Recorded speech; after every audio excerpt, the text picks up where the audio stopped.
Hello and welcome back to the SPL promotional tournament. We have gone through 14 sets of Smite so far this week and only 3 more to go in total between today and tomorrow. And one of those right now, this set coming up, an SPL promotion match, a best of 5 between the Niflheim Wargs and the Eldritch Hounds to see what will be the first of our 2 teams making it into the Smite Pro League. For some of these players, a whole new career swap out for them. For a couple of these players, a chance to hold on to that career they had at the end of Season 9. It's J-Mac and Gore joining me on the desk to help me get through this massive best-of-5 set. Yeah, you mentioned, if you look towards the Wargs, Stuart, Gamma, Sam, Aqua, Neil. You know what? I'll just throw the other players in there as well. Like Benny, technically Ducky, Chuckles, right? All of them trying to fight for their spot back in the SPL, whether it's from last year, whether it's from a couple years ago, or maybe even further beyond. I think these players...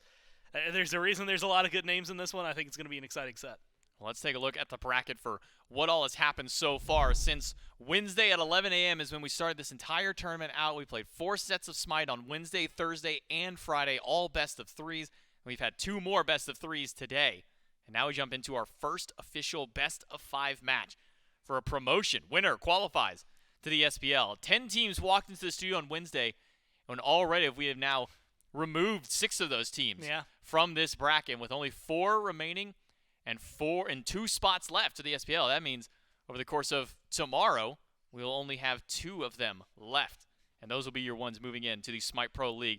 And it's our top 4 teams, Gore. No upsets really as far as the tail end of the weekend goes. All throughout here, though, we have had some pretty big upset matches to get us to this point. But now we're sitting with our top 4 seeded teams, and all 4 of them vying for those 2 spots for the Pro League.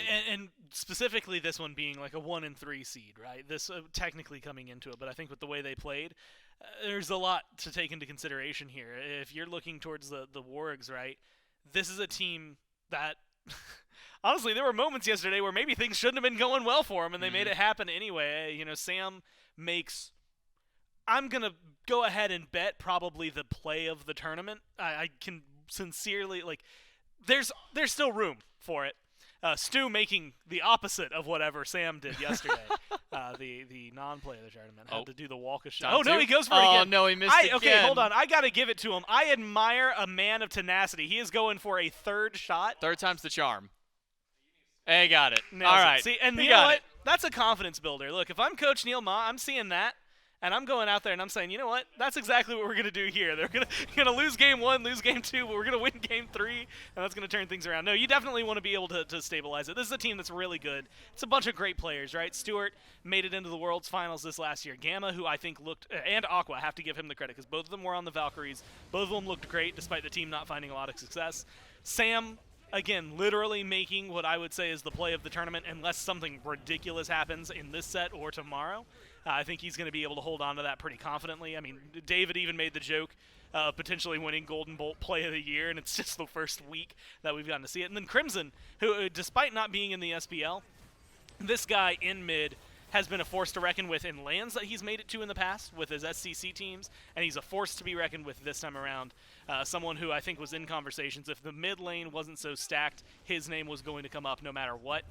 Now it has, and so I think what we're going to be looking at here for the Wargs is a very, very accomplished team pushed to the limits by the Scorpions. I think is a brilliant, let's call it warm-up for this set, and just 3 wins, I should say, between them and potentially making it back to the SBL for a majority of them. Going up against the Niflheim Wargs, the Eldritch Hounds on the opposite side. A quick reminder of the players on this roster: Ducky, Oathhh, BennyQ, Quig, and VaporishCoast. As far as the plays on field, and their coach El Chuckles going to be piloting at least as the top for that squad. But even talking about the Eldritch Hounds, you want to talk about players that were together. Gamma and Aquarius on the side, Niflheim Wargs played together just in this past season in the SPL. A majority of the Eldritch Hounds have been playing together for all, if not most, of Season 9. You look over at Quig, Oathhh, and Ducky, all originally a part of this roster for the SCC side. Now slotting out EruptCrimson, who was the mid laner for this team, now having to fight up against him. And then Dude Man Bro, we saw earlier on the Gilded Gladiators, now no longer with the squad. It's VaporishCoast in that squad. So having 3 players who have had, at bare minimum, 1 full split of synergy and a LAN event together at the very tail end of Season 9, it's got to give at least a little bit of confidence to Eldritch Hounds fans that this is one of those squads that is being talked about by a few of us as the casting team, as a team that could potentially make it up there. What I really like is how some of this, I want to say just team dynamic has shifted, right? Ducky, despite the fact that he has been maybe one of the favorite players, and he's made several good plays, but his win rate in the SPL wasn't that high. I honestly think that taking a break from the SPL was really good over the last year, kind of helped find some more, let's say, grounding to then come back to this year, be a much stronger player. Has, like you said, worked really well with a couple of his teammates in order to get that. Oathh was in conversations even towards the end of last year, potentially being brought up when Layers was taken out. It was Sino or Oathh. Aurora straight up said we just had to figure out which one was going to be the right fit. They go with Sino, stick with him going into the SPL this year. And so Oathh, in that conversation of should be there. BennyQ, I think the difference we are about to see in a mid laner that was trying to qualify last year and did, to this BennyQ who is going to try and qualify and very well might. I think he has grown a lot in that time in the SPL, and I think being able to be put with these guys, again, alongside Ducky, alongside Chuckles behind the scenes, I think you really get a lot of veteranship for some of the new guys with that hunger still existing for a lot of them, right? And so Coast, Quig, they're the ones I think when we were reading the duo lanes, was it 2 weeks ago, 3 weeks ago, whenever we did that show, this was the one where we broke and we were like, oh my god, how is it fair for some of these teams to exist? And I think we've got both of them right here. This is going to be a hell of a set. Honestly, this might be the closest set that we could see this entire week. I mean, you don't got to take our word for it. We've got the coaches of both of the teams standing by with Dave for a pregame interview. The most anticipated interview of the weekend, I think. We got Chuck and Neilma here. Neil, I want to start with you. Learning from some of the greats is so important, especially when taking on a new role. Do you feel like learning alongside Chuck over the last couple of years has prepared you uniquely for your position as a coach now? Yeah, absolutely. The thing I was really doing was playing the long game. I've just been studying him for a long time for this moment. I'm in his head. The blade, right. I know everything they're about to do, and it's going to look really simple, I think. And Chuck, I think there's also something rewarding when a teacher can watch their student, learn and grow into their own role. Is there a sense of pride seeing Neil succeed up to this point? It's a short career as a coach so far, but it's been successful up to this point. Oh, I mean, I just love seeing my little baby boy spread his wings and soar, So, yeah. Do you think his draft strategy has been up to par so far this weekend? From what you've seen from the Wargs, does he still have some room to grow into his new role? Well, I mean, there's obviously just extremely glaring holes all over the place that we're going to tear into in these next, 5-10 minutes or whenever we start. But God, Gotcha. He's, I hope he's got something. You're a little nervous over there, Neil. On the flip side, now it's a coaching battle against Chuck. Draft strategy for the Hounds up to this point this weekend. Do you think you have them figured out? I don't think they have themselves figured out. Yeah, I think we used a pretty good prep. We're very powerful at that, and I think that there's really nothing they can do. They might as well just prepare for tomorrow. It's just done and dusted. So easy for us. Final question to the both of you two. I think conversations around this event. A lot of people predicted these would be the two teams qualifying through. Obviously, only one of the two making it here today. You're obviously going to pick your own teams to go through, but do you see a world where you two get to coach against one another all year long in the SPL? I mean, goodness gracious, I hope so. That would be the dream. That would be the dream. I mean, there's nothing I'd love more than going at it every weekend, week out, every tournament against my best friend Neil Ma. He didn't call you a rat this time, and so that's step number one. What do you think? Is there a good likelihood in your mind that you're coaching against Chuck in the SPL this year? Absolutely. There's nothing I'd love more. He does good work, but sadly the new dog's up on the rise, and he's gonna have to watch out. I learned everything I know from him though, so I know he'll be fine. So yeah, I'm excited. I can't wait to see what breaks down here in this set. I'll let you fellas get back to your teams and get things organized. Yes, nice calm handshake maybe. Oh, he's moonwalking off. There we go. Handshake. All right. All happiness between two good friends and two good coaches. Back to the desk to start this one off.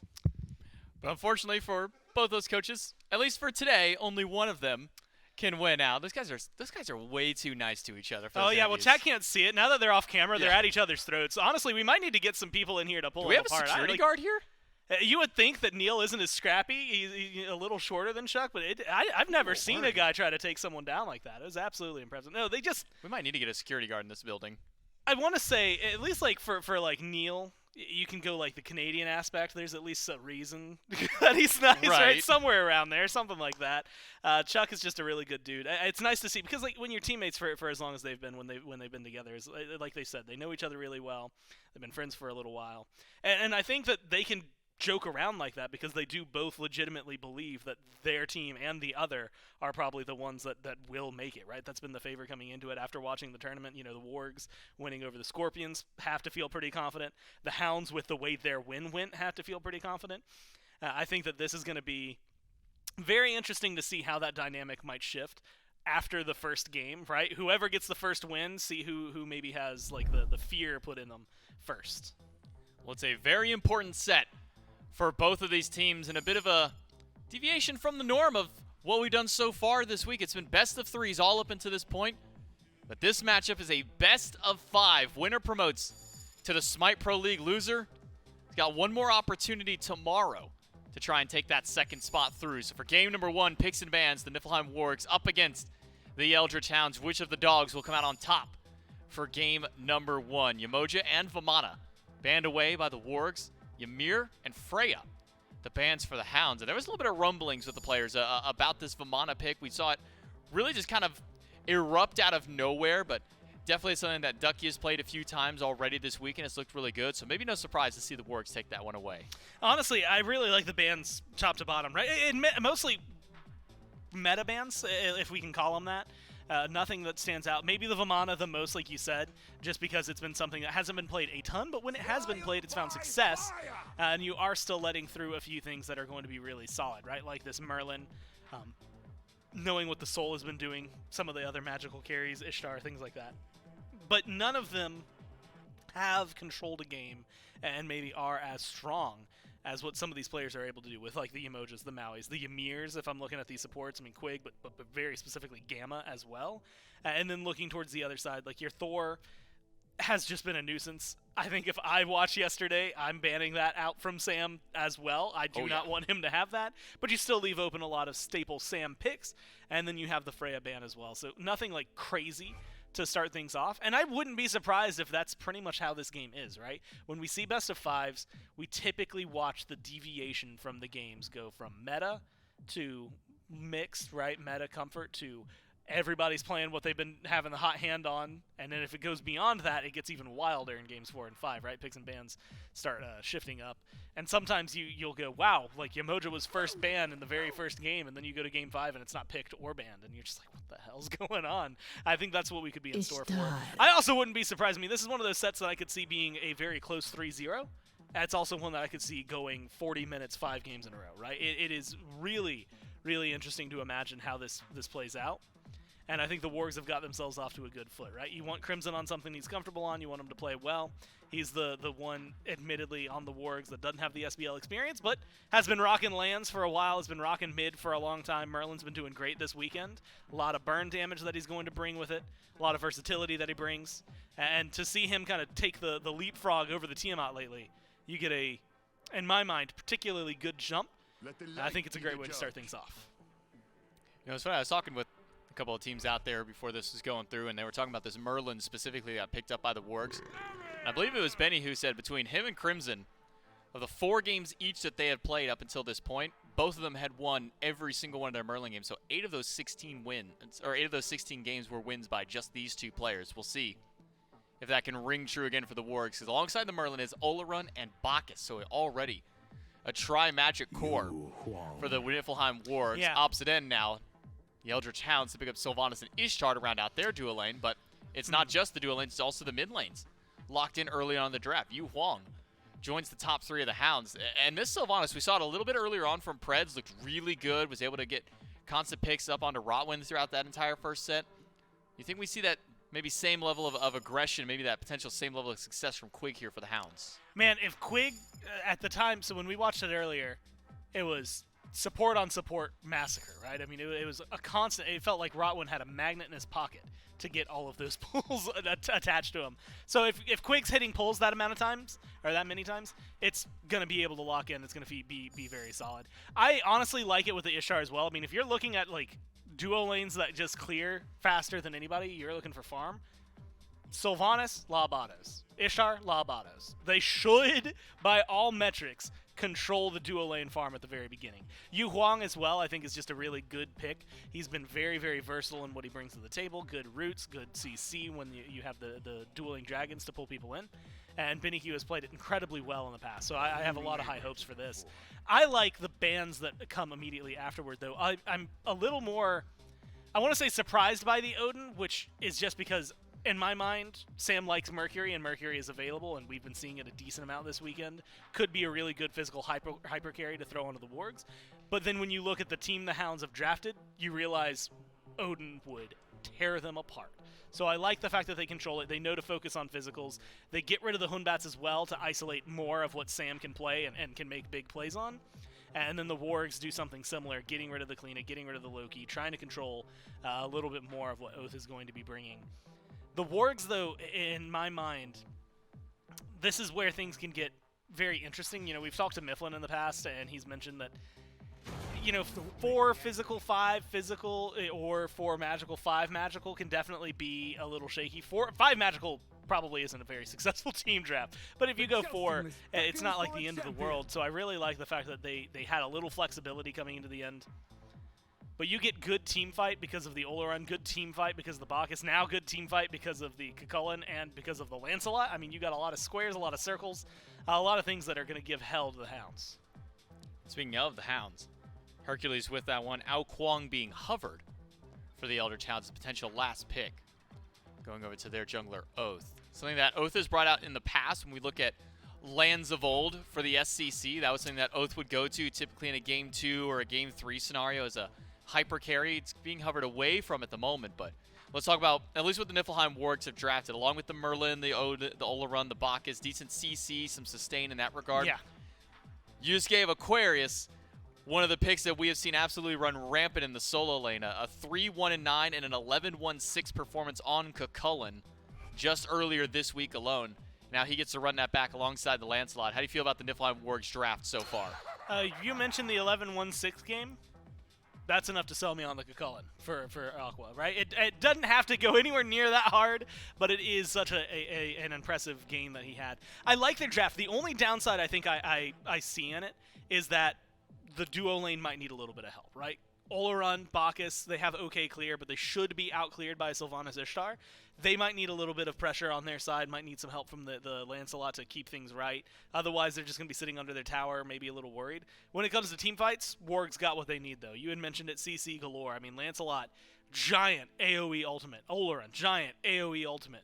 You look at Bacchus, not quite as big as the other two because they have massive rectangles, but you're bringing in a huge Intoxicate, big knock-up from Chulainn. I love the setup, love the front line, love the draft from the Wargs. Just think it needs a little time to get its feet going to get up to speed. Other side, you hit the ground running in duo lane, right? Clear, I'd mentioned it earlier, is absolutely insane. Huang, I think, levels 1 through 3 is fantastic, and then, you know, pretty much 10+, he's going to be incredibly solid. Hercules, with the way the mitigations and the way the builds have been going, I don't think he's sweating it. I don't think he's going to be too worried. Maybe a little bit of attention from a Lancelot could be too much, but he is definitely a pick that if once he gets like 2 items online, it feels like he can become unkillable. The Camazotz does throw a little bit of a loop in there. Something Oathhh is really good at. I will put that out up front. But it is something that we haven't seen as much heavily just jungle-focused, right? Saw what Scary D was able to do with it from the solo lane. He brings a lot of that, whether he's in the long lane, which I think Warchi has played at one point, if he's in solo, if he's in the jungle, right? What does he have? He's got high damage, he's got high survivability, little bits of CC that are in there as well. But he is someone that I think in terms of like impact play, if you put him in a vacuum, Camazotz versus Lancelot should have the higher impact play. It's always in a vacuum, though. What kind of day is Sam having? What kind of day is Oathhh having? A lot of that's going to be play on field and facilitators around him, right? Does this Camazotz need to carry? Hell no. He's got so much around him that can do it that it doesn't matter. If you look at the other side, does this Lancelot need to be a carry? Yeah. like Olorun can absolutely pick up some of that slack. Merlin can definitely. We've seen these games happen before, but the Lancelot seems to me to be one of the ones that you kind of have as the spearhead for the team. The rest can pick up the kills, but he's going to be the one leading the path, so he needs to have a good performance. I've also talked a lot in the past on the dive capability up against an Olorun. This Camazotz has been an answer in the past. Will it be one here for the Eldritch Hounds? A best of 5 starts in game number 1. Winner of the set goes to the SPL, but we got to start it all right here with Dave and Trelly. Both the Niflheim Wargs and the Eldritch Hounds are 2 teams that 3 of the 5 casters had moving on into the SPL. Trelly, I know you're a notable holdout. You're thinking the Scorpions going to take it to the Hounds, maybe in the losers bracket. Could happen. Could happen. You're right. And Me starting off the cast by by being mean to you. That's I don't think I was mean. what a fantastic beginning to this. You were building a story. I was building a story. You're right. But I turned it more on you, maybe not thinking one of these 2 teams would make it. At any rate, 2 teams I think many would have assumed would find themselves 100%. in the upper bracket finals, and 2 teams that are 1 best of 5 win away from making it into the SPL. And to reset the stage. It's a year of pro play here in studio. It's a year of salary, a year where you're playing against the best teams. You're playing in the best environment. You technically have maybe a slightly easier path to Worlds, depending on how that all gets structured later on. It's what all these players are playing for. Yep. And so this is one of the biggest 2 tournaments. Maybe 3 tournaments we'll have all year long.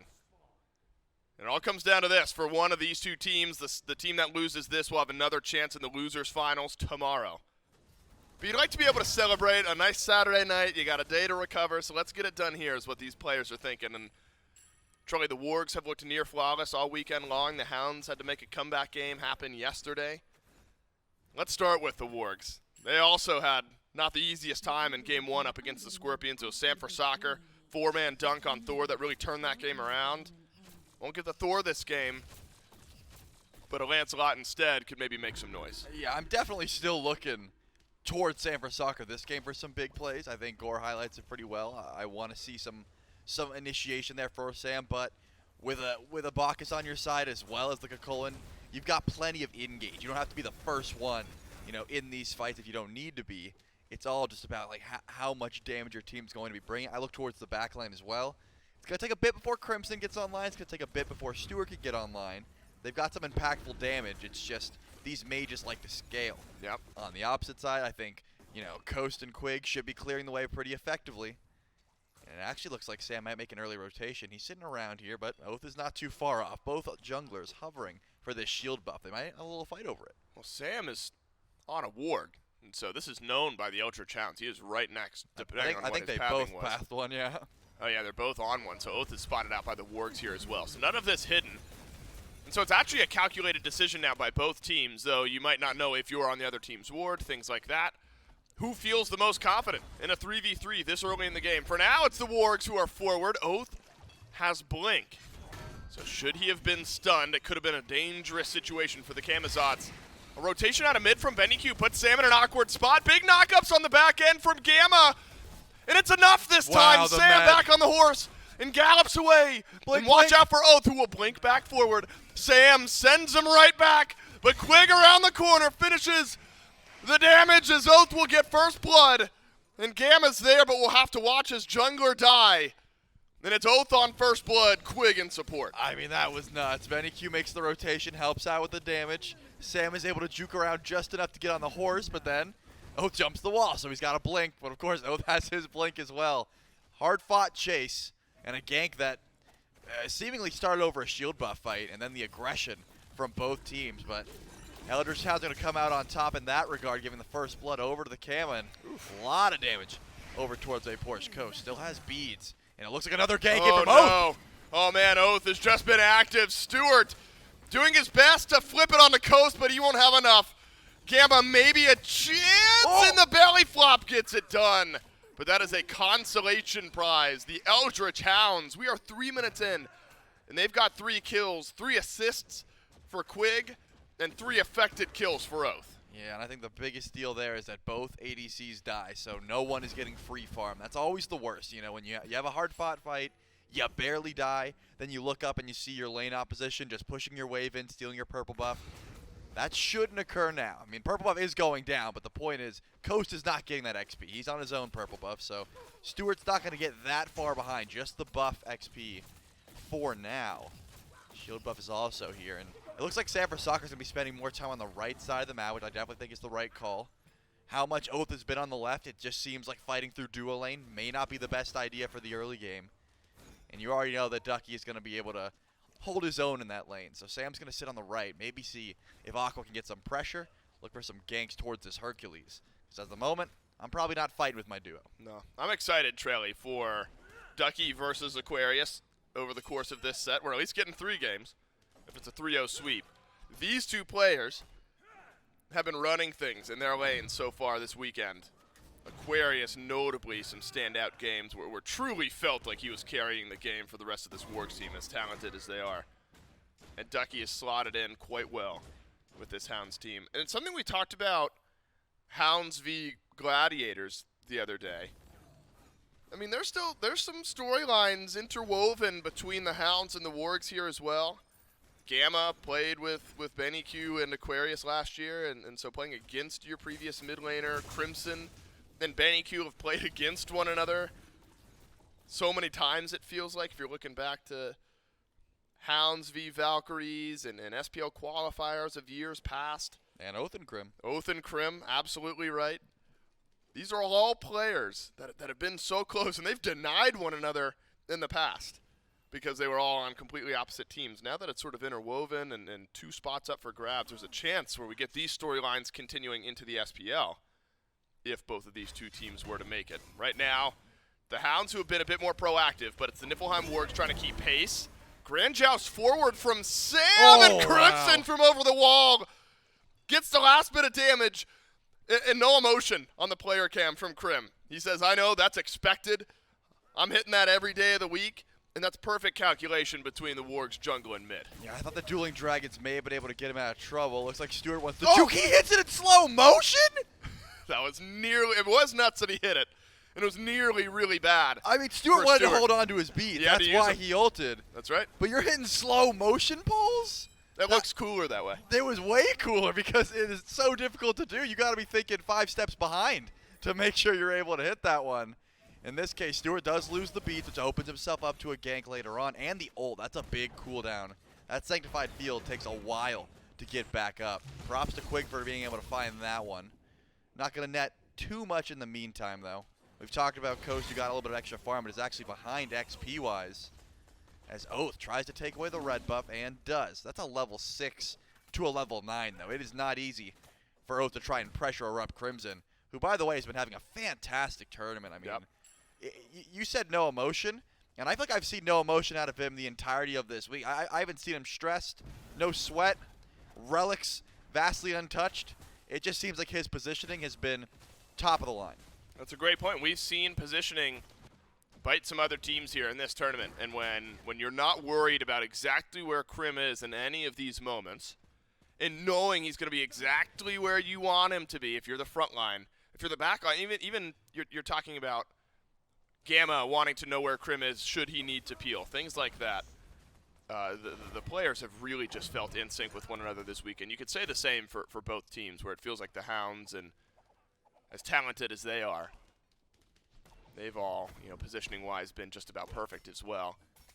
And it's a duo of carries for the Eldritch Hounds that are going to have to really step up in this event. And we know they're capable of it, right? VaporishCoast and BennyQ. BennyQ's been in the SPL. VaporishCoast feels like he deserves it. Probably does with some of the skill that we've seen out of him. You'll have to prove it here over the course of this weekend. And this is now the toughest opponent you'll have faced. Feels like things, though, Trelly, flowing okay. Though the last kill was Sanford Soccer and EruptCrimson over in mid. I say the Hounds are withstanding a lot, but Sam wants to speed things back up. Wow. It's a Sanctified Field, but it's too late. Somehow the Hounds have gotten all their damage off onto Sam just in time. And though the assist is there for this Lancelot, 2 deaths early in this game. Body Emma box. with not much mana left will use the med. Could be enough.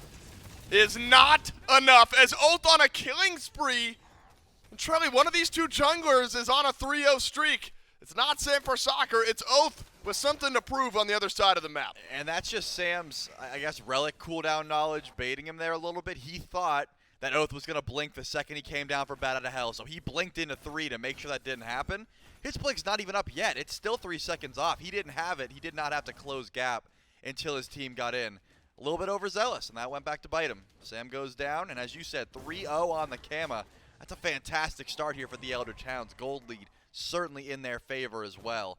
Objectives are still looking fine. You're not going to be worried about anyone rushing over to a Gold Fury just yet. But if you get some good damage online, Coast finishes an item, maybe Ducky makes an early rotation over, could be in the realm of possibility. Ward Vision needs to stay strong for both squads. Yeah, for now, Sam, only 5 or so hundred gold behind Oathhh. It's about a third of the gold deficit. Talking about maybe a tier 1 item. Nothing that'll end the game just yet, but the pacing and the general flow of the map has felt there for the Eldritch Hounds. A couple moments where the Wargs have really stepped up in the first 10 minutes. This is not a Hounds team that's looking nervous to me at all. They're looking very proactive in how they want to play the game.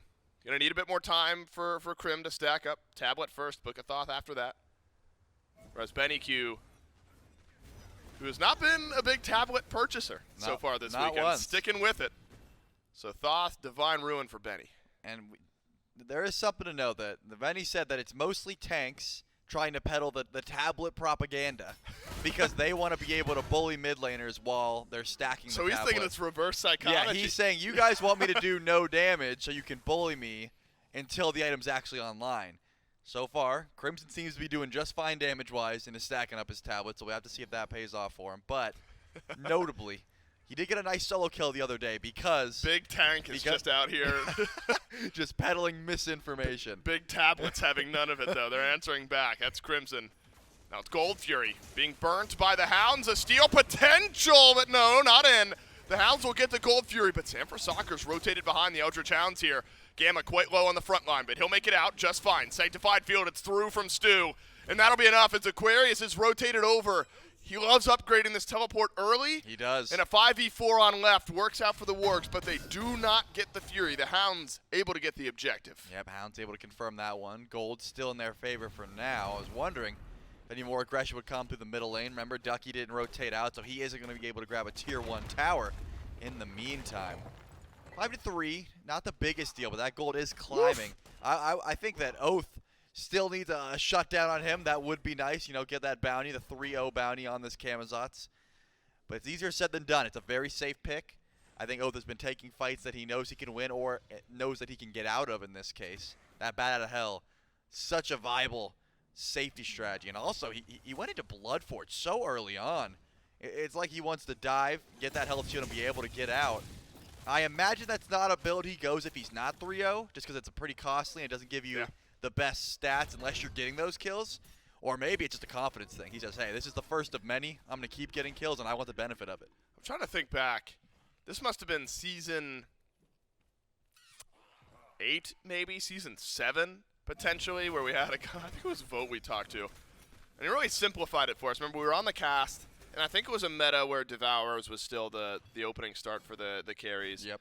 They spent so much time stacking it up. And, like, every once in a while, someone would go back Full buy Bloodforge. and full buy Bloodforge, and we were like, I wonder why they're doing that. And then we talked to, I think it was Vote, and he was like, I don't know, I just had enough money for it, right? It's like just super simple. It was more expensive, but when you have enough, you want to buy it. But you're right, if Oathhh can chain some of those kills together, it's hard enough to kill Camazotz anyway, right? Get into Bat Out of Hell and get out. If you do that while notching some kills together, it's a very threatening prospect for the Niflheim Wargs to have to deal with. This is not something the Wargs have had to deal with at many points throughout this weekend, where they find themselves 3,000 gold in a deficit. Even in a slightly nervous game against the Scorpions, the Wargs still were holding a 3,000 gold lead when Sam had to dunk onto 4 to really confirm that game. We've talked to the Kings in the past, and they've said we're so good from behind at times because that's when teams overextend and make a mistake. That's what the Hounds have to be careful of here. You got a nice lead. You can't do too much because the Wargs are good enough to call you on it. They are. And in this case, Ducky still hasn't rotated out yet. Not Aqua's been that involved. He rotated out once with that teleport, got 1 kill, went back to lane. But this is a Shield of Regrowth Hercules, level 14, tied for the highest XP in the game. still could be deadly. I mean, these Hercules have been able to pull so much. I think back to a few of Ducky's Hercules games, just so many pulls, so many relics being pulled, that sort of thing. Yep. Could definitely change up a team fight.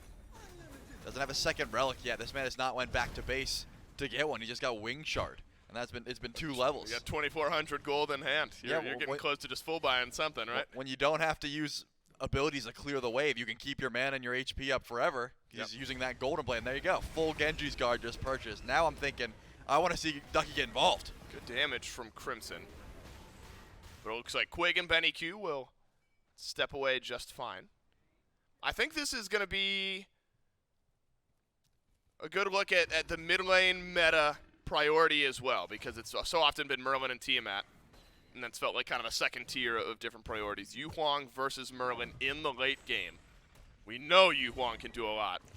Can it keep pace with Crimson's Merlin? That's the question. Pyromancer pulled out by the Eldritch Hounds. Again, the Wargs are in a position to maybe steal this away, but the Hounds will drop it on a good initiation from Aquarius, but double knockback from Ducky. Starts off the fight, and Ducky will finish it with a double, and a boulder sent from the shoulder of the Hercules feels just fine. The Wargs step too far forward. The Hounds will get the Pyro and 2 kills. And there he delivers, but Oathhh still wants this 1v1 versus Sam for Soccer. It doesn't look like any safety relics are available. One more auto will do it. And there's that Bloodforge shield, making sure he can just walk through Crimson's damage. Wow. I'm glad Ducky delivered. It's almost like he heard me. I said, you know what? You've been sitting in lane, farming up. I need you to get involved, and that's what he does. Beautiful boulder to confirm 2 of those kills, as well as just running down the carries of the Wargs. You can't just look at a Hercules that's moving faster than you with all of his displacement and ignore him. In this case, now the Fury's going down on the opposite side of the map, Primal Fury. And it looks like Stuart was trying to get some split push in, but recognized they were probably close by and decided to go back. This is a very Hound-sided early game, and we're getting to mid-game at this point. That's somehow an understatement, Trell. Yeah, You're 5.3k gold in the hole. I mean, for 15 minutes, that's pretty lopsided compared to a couple of the matches these two teams have played in their last few. Felt a bit closer than that. Oathhh running things. 8 affected kills for the Eldritch Hounds. 7 affected for Quig. So Quig has been right in it as well. And on a star-studded team like the Hounds, I feel like Quig's sometimes underappreciated for just how good he's been playing and how good of a front line this Eldritch Hounds team has. Ducky's a big part of it. Quig is as well. We know what Sylvanus can do in capable hands. When everything's hitting, can totally destroy a game. Big advantage, though, now, Trelly, for Quig. He's at level 12. Gamma's still a couple levels behind. And so the Bracer plus the Med, you get the Bracer advantage now if you're the Hounds. And you've got that Runic Bomb. We've seen teams pull some earlier Fury, some earlier Pyromancers. I feel like I've seen more 17, 18, 19-minute Fire Giants this weekend than I'm used to as well. Could be a threat for the Hounds. Certainly could be. I mean, Stuart has been playing it smart, right? You recognize your team's not in a winning position, so you don't put yourself out of farm to rotate to losing fights. He's been staying over and left, getting as much farm as he can. Sanctified Field, one of the best team fight ults in the game, bar none, could certainly make some plays when he decides to rotate in. Dueling Dragons, a little bit off the mark there from BennyQ. Maybe thought the pull from Ducky was going to land, did not. And now we're seeing that full grouping. Stuart leaves lane, VaporishCoast follows, all 5 in mid. Nothing really comes of it, but I'm thinking a lot of weight on Stuart to hit a massive ult here. Maybe change the tides in the Wargs' favor, because so far they've been throwing a lot at the wall and nothing's been sticking. I mean, there's been next to no pressure on the Hounds' beads. They have 4 sets of beads, and I'm not sure I've seen any of them go down throughout the course of this game. Maybe early on when the Wargs were able to chain together a couple of their kills, but beads essential. And think about, when we talk about Sanctified Field, how good of an ult it is, and counter picks to Sanctified Field. One of the first gods we often talk about, Trelly, is the Camazotz. You go into Bat Out of Hell, you swoop away. You can even swoop back in, deal a little extra damage. And so one of the counters to that ult happens to be 4-0 right now for the Eldritch Hounds. Well, it is such a nice piece of utility for Stuart to have. Unfortunate that it seems like Oathhh has got the ability to sort of play around it. If the Wargs think they've maybe found a nice opening team fight. Good news is Crim has been able to keep up a bit of pressure over in mid. So you're close to a tier 1 tower in mid. You're close to a tier 1 tower in left. That'll shrink up a bit of this gold if you're the Wargs. But you wonder now, Trelly, is the key to this game in your mind for the Hounds to keep up this pace? I think so, because looking at the front line of the Hounds so far, I mean, Quig can die, but Ducky has went from Genji's Guard into a Heart Ward. If you look at the damage on the side of the Wargs, it is Stuart and Crimson. You know, Soccer and Aquarius are not going to be able to damage through and try and get a kill onto Aqua. It's just not, or on a Ducky. It's just not going to happen. He's went so deep into magical defense, it seems like he's not going to be too scared, and he can just run at this. So the question is, who's going to peel Ducky off? They don't have that much CC to allocate over towards the Hercules. If Gamma's CCing this Herc, then who's stopping Oathhh from diving? You know, it's going to be difficult. I think damage items are going to need to come through. If Soccer gets one more online, maybe you're able to deal with this Hercules. Or, of course, if he dives way too far. But so far, it's just been Hounds pulling every objective they want, and the Wargs uncontested. They cannot step up currently. Well, it's not going to get easier. 2 runic bombs for the Hounds. Now, teams have used these runic bombs largely around Phoenixes. My goodness. Phoenix Siege, yep. Phoenix Sieges. That's where the teams have mostly been softening up the defense of the opposing squad. Largely at this point, I'm not sure the Hounds feel like they're going to have to use them around either of the neutral objectives on the map because they're good about their shred. They feel like the team fight might be going okay. Wargs might not even be able to step up to where a runic bomb suddenly becomes necessary, and so setting up for Phoenix Sieges later might be the name of the game. Coast is in, but might be down. Stuart has flipped a kill. The Hounds are going to have to play slow, you'd think, but without an AD carry, the Hounds still on a chase. No push from the Dueling Dragons. Is that it, though? They might still go in. Yeah, it seems like Crimson's got a rotation that they might look to try and chase this one, but Aqua's also in the back line. The Hounds do want a full-on retreat here. That's a gank that Sam has been trying for quite some time. He sits in this duo lane and just waits. Coast has not stepped up for it one single time. And in this case, actually, Ducky was able to pull the beads off of Sam for Soccer by himself just because of how much damage this Hercules is able to do. The Hounds are pushing up as if they want to go for a pull here, or maybe they're stalling until Coast gets back so they can go for it. But yeah, that was just a forced gank that ends up working out. Coast was not maybe 3 steps out of that tower line. Still, the damage was able to be found, and Stuart didn't have to use Sanctified Field. Bladed Ankh picked up for Gamma. Healing, of course, necessary to the Hounds composition, therefore anti-heal necessary for the Niflheim Wargs at some point. I mean, Ducky, Oathhh, Benny with his build, Quig on a Sylvanus, VaporishCoast with an Aussie. They all sustain up one way or another. Ankh is going to be important for the Wargs in winning some team fights here. Oathhh all on his own. This is a Camazotz we're talking about. Bat out of hell can get used to swoop away. Oni Fury is low, and it's picked up by the Eldritch Hounds. The Niflheim Wargs were close, but were not able to get close enough with damage to steal it away. That's what's so obnoxious, I have to imagine, about a Camazotz. You get close, you think you've got one caught out. Blink, bat out of hell, he's just fine. Yep, and in that case, that's all Oathhh had to do, right? It was like, hey, I'm going to go from behind. Maybe I'll try and distract if they go in for the fight.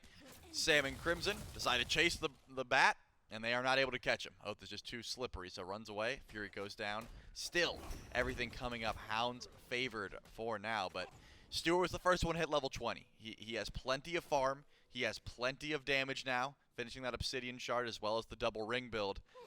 I'm thinking a fight at Fire Giant is what the Wargs are going to have. No more step up, half contest, go back to base. A Fire Giant here at 22 minutes or so would be deadly. I think it's time Stuart leaves that lane and actually starts making an impact, because if not, the Hounds seem to have no problem just running over every single objective. And again, Ducky's going in when his team is dead. Like at this point, Coast gets picked and Ducky still was able to walk up and pull beads. He's not worried about dying. So letting this continue, it looks like Sam once again wants to try and force a gank onto Coast. He's going to sit in that lane, and if Coast walks up, he's going to force it again. Coast, smart. 5 seconds away from Aegis, 5 seconds away from beads. Be patient for half of another wave, right, before you step out and risk either of those 2 relics, and he'll do so. Ends up just abandoning the tower entirely. While 2 members of the Wargs are over on left. Coast He's sits still back, here. farms up. He Sam still wants is this. here. That's a tier 2 tower. But VaporishCoast with relics with dash backs away A-OK. Runic Bomb still on the ground, unless one was used by the Fury. Quig can't pick one up, nor can Ducky. So the Eldritch Hounds are going to have to group up together here in just a moment. Wow, they're unconcerned with the Runic Bomb. Someone get it. Go pick it up. Benny walked right past it. No, we don't want it. Oathh, you got slots? Oh, Oathh gets it. he's close. Oathh gets it. There All right, we he go. gets a. It's valuable. It's No, so good it's at, great, yeah. at opening up the base. You can use it And for it many does things. do 1,000 true damage to the fire giant. It does. We haven't seen it used that way hardly ever, only a couple of times throughout this weekend. And this is usually why, right? It feels like the teams that are pulling fire, they can burn it so fast. You don't need to use any of those runic bombs right now. Let's use them around the Phoenix. Open up the base of the enemy team. Wargs probably smartly do not step up. Yep. I And don't they're on think they base could. defense. I mean, 'cause Oathh walks up, hits a couple abilities. They see Ducky. They say, okay, as much as we want to try and get past these guys, we cannot. There's just no way. So now the Wargs hiding underneath their towers. Right side is the call here for the Hounds. Grouping up.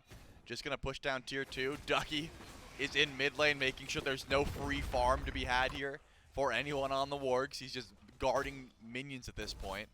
SanForSoccer finds the one lane that is currently not inhabited by the wolf pack of the Hounds and is going to get some free farm in the meantime, but these towers are just dropping.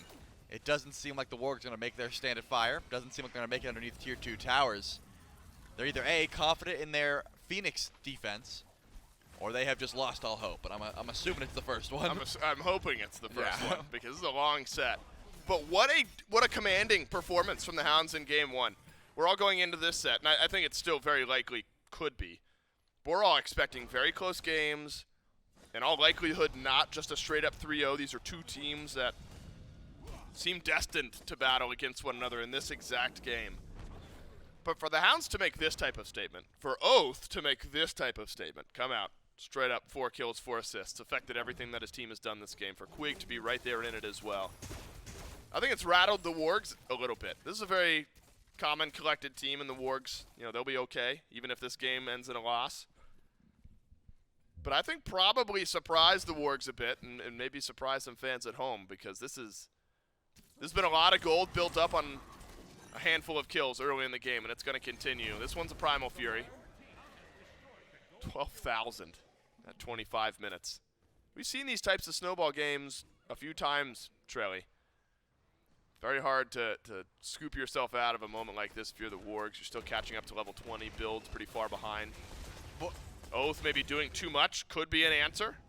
How far behind are the Hounds, though? Grand Joust onto Oathh, who will use the beads. This would be big for the Niflheim Wargs. What? But SanForSoccer ends up getting killed off anyway.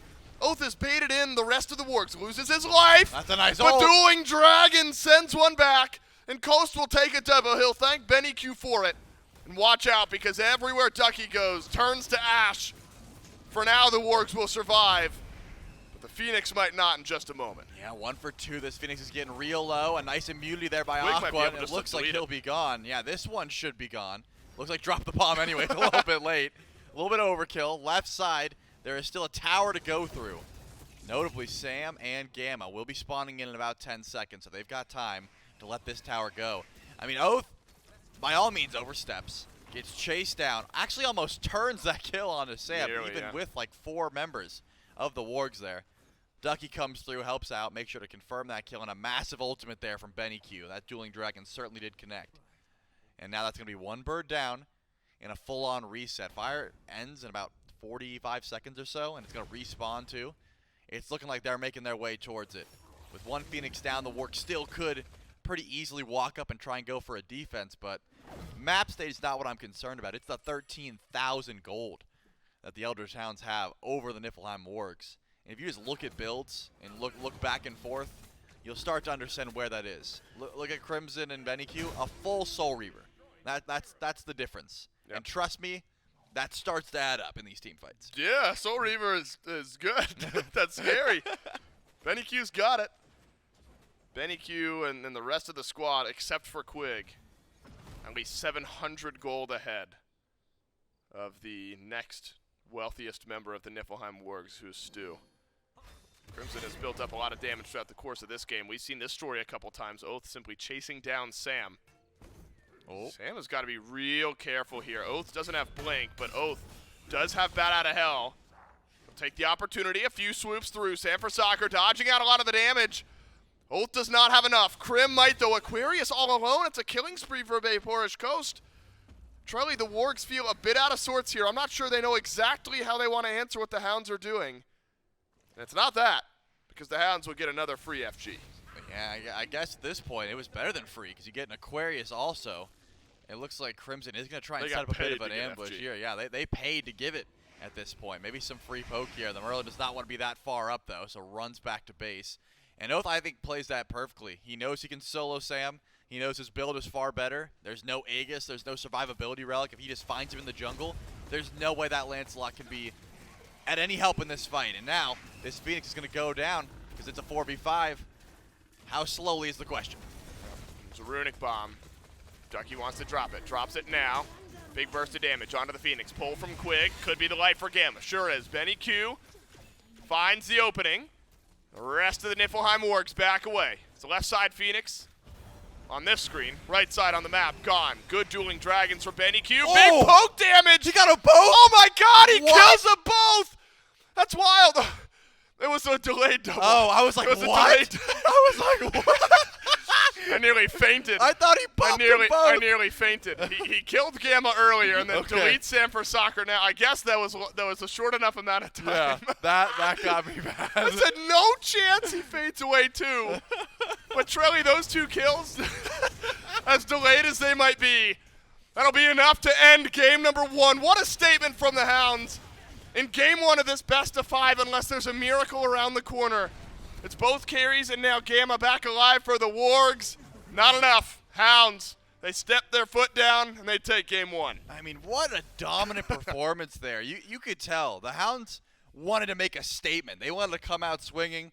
Oathhh wanted to flex his muscles in the jungle, say, hey, Sam, we know you just got contested for play of the year, but I'm making sure that you know who the top dog is. And I'd be a little bit worried if I was the Wargs. That's not something you just write off and say draft dip. I think they played their draft extremely well, but I think, the Wargs got a lot of their favorite gods in that case, and it still was not enough to turn the tides at all.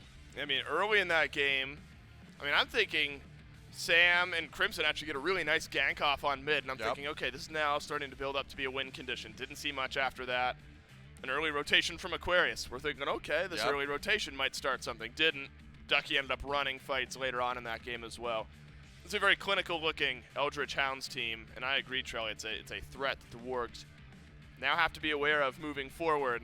Oathhh came to play, and Oathhh played real well in game number 1. It's the best of 5. We've got a long set ahead of us. Can the Wargs guarantee at least 4 games? They'll do that with a win in game 2.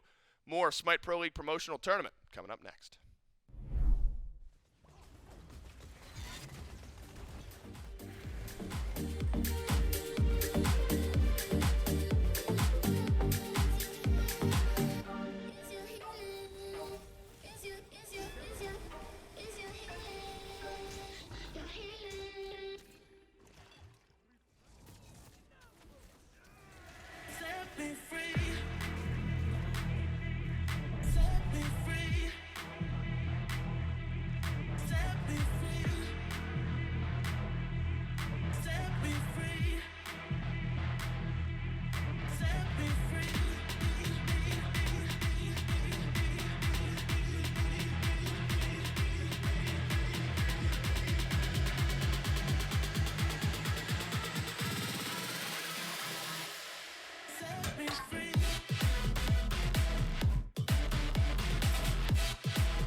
And what a great game number 1 that we get to start our promotion match for between the Niflheim Wargs and the Eldritch Hounds. The Hounds, who come out on top at the very end of it, and a lot of back and forth battling throughout the entire early game, is really able to start netting the Eldritch Hounds that kind of an early lead, that early win. A lot of that piloted by Oathhh out of the jungle, having a fantastic startup for his team. But Gormizer, one person I got to give an immediate shout to, and this one has definitely got to be Quig on this Sylvanus. Just for one moment alone, the slow motion pull under the Olorun ult was probably the coolest thing that I've seen so far today, I'll have to say. Obviously, the 4-man dunk from Sam previously on in the tournament still probably tops it. But fantastic play from the Hounds. The support really able to set up for the squad. Allows for Oathhh to really get that hard carry style jungle play. And that's really where I wanted to sit, right? Going into that game, I was looking at the Lancelot, and I was like, oh, well, Camazotz, I don't care what he does. I've never been happier to be wrong about how a pick was going to perform, right? I was thinking he could just be a very passive player. Again, we've seen Camazotz carries before, but, you don't have to be the carry. Did not matter. He absolutely stepped up for it and was a phenomenal asset for this team. I mean, huge plays coming from Oathhh. And it didn't really stop there. I mean, everybody on this team, everybody involved in this game from the Hounds was just hands-on, proactive, making a lot of plays. I mean, you'll look at it, and I advise watching specifically the gold counter throughout all of these, because even now, you're 25 minutes in, it's 12,000 gold separating these two teams, right? And prior to this, you are looking at team fights that were 15 minutes in, and it's 7,000 gold separating them. The macro play that the Hounds were able to apply while getting very big impact in terms of kills was just really impressive. A lot of it brought by the jungle. I think you got a really good performance out of BennyQ this game on the Huang as well. A couple of ults that were really helpful. Only 2, 1, and 5, but those ults really make a big difference. Coast pops off. Coast is doing good. Everybody's doing good. Oathhh pops off. When Oathhh is doing good, everybody's doing good, right? 4, 1, and 8. 12 affected kills over there. 6, 2, and 3. 9 affected kills from the carry. Both of them huge impact players, and being able to see them take such a commanding lead. Like you said, a little bit of back and forth, but every fight, every time the Wargs were winning any small skirmishes, or if it does go 1 for 1, let's say 2 for 2, anything like that, they were still falling behind in gold the entire time. So they were doing good in terms of, okay, well, we can at least take this fight, but never really able to help translate that into something. Meanwhile, the Hounds, because of the early lead, got them early control, which really spread. And unfortunately, like I said, by the time you hit 15 minutes, you're at like a 6k gold deficit if you're the Wargs. 25 minutes, that expanded to what, 25k? Or not 25k, 12k, and that was a really big difference. I doubled the wrong number there in my head. Okay, at 25. Yeah, exactly, there we go. And so that is where I think that the Wargs need to change this up. It's not necessarily a draft thing, although I might want to control the Camazotz a little bit. I think a lot of it is just early game got out of control. Got to figure it out, like you said, maybe throw some respect over the Sylvanus plus the Ishtar, just because those together was a nasty amount of harm. Can I also say, I never thought that I would utter this sentence when talking about Olorun and his ultimate. His ult might have actually been a detriment to the team in a couple of situations. You think the slow-mo pull, going to grab them in a little bit slower. It's not going to take as long. It's going to take a lot longer for them to travel to the Sylvanus. But also that one play in particular where Coast picks up a double kill, but it's set off of BennyQ, who used the dueling dragons. That slow motion dragon push all the way through the fields, delaying that CC so much longer, allowing so many extra autos through. Never thought I'd see a moment where Sanctified Field was actually effectively hurting the team in a situation like that.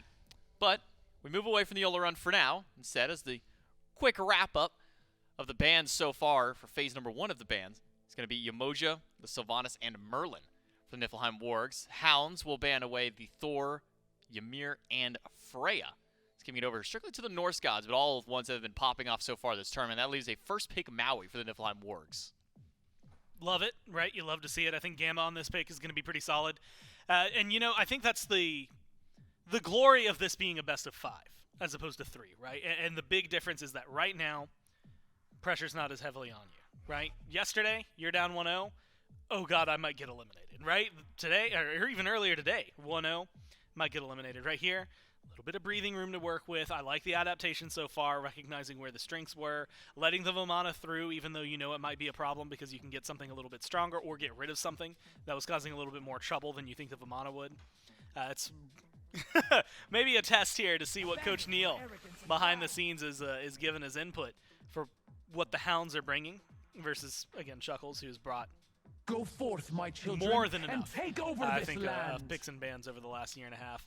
I really like the top 2 from the Hounds, though, here as well, Vamana and Tiamat, right? Vamana, as a warrior, good knock-up, decent control. This feels weird to say, decent range on his abilities as well, right? Like, not every single thing he does is like a full-on commit. His ult, though, that change has made him way more useful, way more survivable, I guess is really the word I should use, to make sure that he can stay in these fights, be aggressive, and be the player. Knowing what Ducky was able to do with this pick, a couple days ago? Yeah, I'm excited to see him get back on it. There was a reason it was banned in game number 1. I have a feeling we'll see it, but it can't do it all on its own. So what it has around it is going to be important. Tiamat has been the number 2 playing second fiddle, if not first fiddle sometimes, to the Merlin. And so really just kind of standard picks that feel solid for the Hounds right now. I'm curious what their bottom 3 are going to be. Jungle picks are maybe the ones that are catching my eyes the most. Yeah, I'm gonna. Yeah, I don't believe this. I'm gonna hold my breath on the Arachne for now. Because if you're locking in an Arachne, you're not locking it in second. No. That's going down Yeah, the like, list. you It's want not getting picked or banned by the other team. You don't gotta Yeah. sweat it. And honestly, when have we even seen Arachne outside of, what was it? I think one time Captain Twig played it in Season 9. We may have seen like a single We get it. a single game of it in It's Season really 8. good for troll games. Like hey, you know what? We're set. Like no Right. matter what we do, we're first, or no matter what we do, we're So let's second just seed. play it. So let's just get the Arachne game out. Yeah, let's get our one Arachne game for the year out of the way. No Arachne, at least not in the top 3 for the Wargs. Instead, they'll grab the Maui first and Ishtar and Hercules as a combo immediately after. Since Ducky's already gone for the Vamana, no reason to maybe not take the Hercules and see what good it can do over in the hands of Aquarius this time around, shying away from the Chulainn. And now Terra being hovered by the Hound, something that we saw earlier on from inbound in our previous set.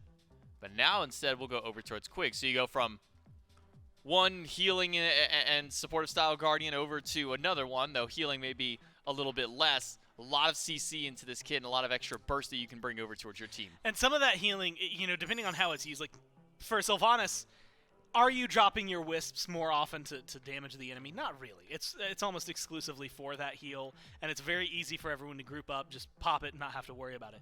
Terra's heal can work similarly, right? Get everybody to group up, but it's stationary on the map, it's not on you. And the other thing is that it's got such a good use if you are able to dash through that pillar, or I guess when you dash through that pillar, that it's used equal parts, I want to say, aggressively and for heals. Combat heals, though, it's still going to be really nice. Very difficult to get rid of. Still something that you have to worry about. And I think, like you said, while the healing maybe isn't going to be as big a factor, still worrisome. And that's just on the 3. Look at her ult. That's one of the best reasons to have a Terra. It used to be, and can be still in the right circumstances, but a press 4 win fight ultimate, and so it's still very helpful for you. Maybe not anywhere near that, or not quite that level anymore, but it is still, I think, is a good support here. And it's an easy transition. You're going to have a lot of control. The narrow paths in the jungle give you a lot of opportunities for stuns, and I think if you're looking for setup and control to match something like a Hercules or a Maui is going to be bringing into the jungle, I think Terra can keep up. Well, as we go to the second wave of bans, Hunbats and Mercury going to be a ban by the Hounds, Loki and Cernunnos, interesting enough, by the Wargs. So maybe a complete stray away from the magical ADCs for these teams. We'll have to see how the last few picks go through, because it is Cliodhna in the jungle now for Oathhh. And this is something that the Hounds, when they're up against the Gladiators, this game number 1 goes 30, nearly 35 minutes, and in 2 team fights. Oathhh skyrockets his damage numbers, able to find the big picks up on the enemy ADC. So Cliodhna maybe not a shock to see that the Hounds go to. Even had a couple of bans on it just a little bit earlier on in the event. The Wargs are keeping us guessing with some picks here. Oathhh. We'll actually see the first play of the tournament so far, and then Pele go alongside it. Talk to me a little bit about this Oathhh, because we have not been seeing really much outside of like 3 to 4 types of mages out there. The Merlin, the Tiamat have kind of been the standard. You sprinkle some Agni, and now a Huang kind of in the mix.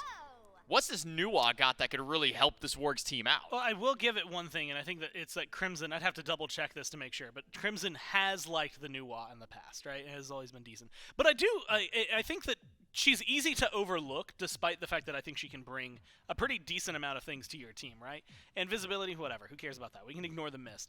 The Clay Soldiers, the amount of burst and prot shred you can get off of those if you hit them with the metal shard is really solid, but her damage, I think, is pretty good. She's pretty survivable in lane, right? And ganks that are coming her way, Nuwa is usually good at dealing with them, good vision. I actually really like this pick. It's maybe not, like we said, maybe not the top, but we've been looking for some of those others.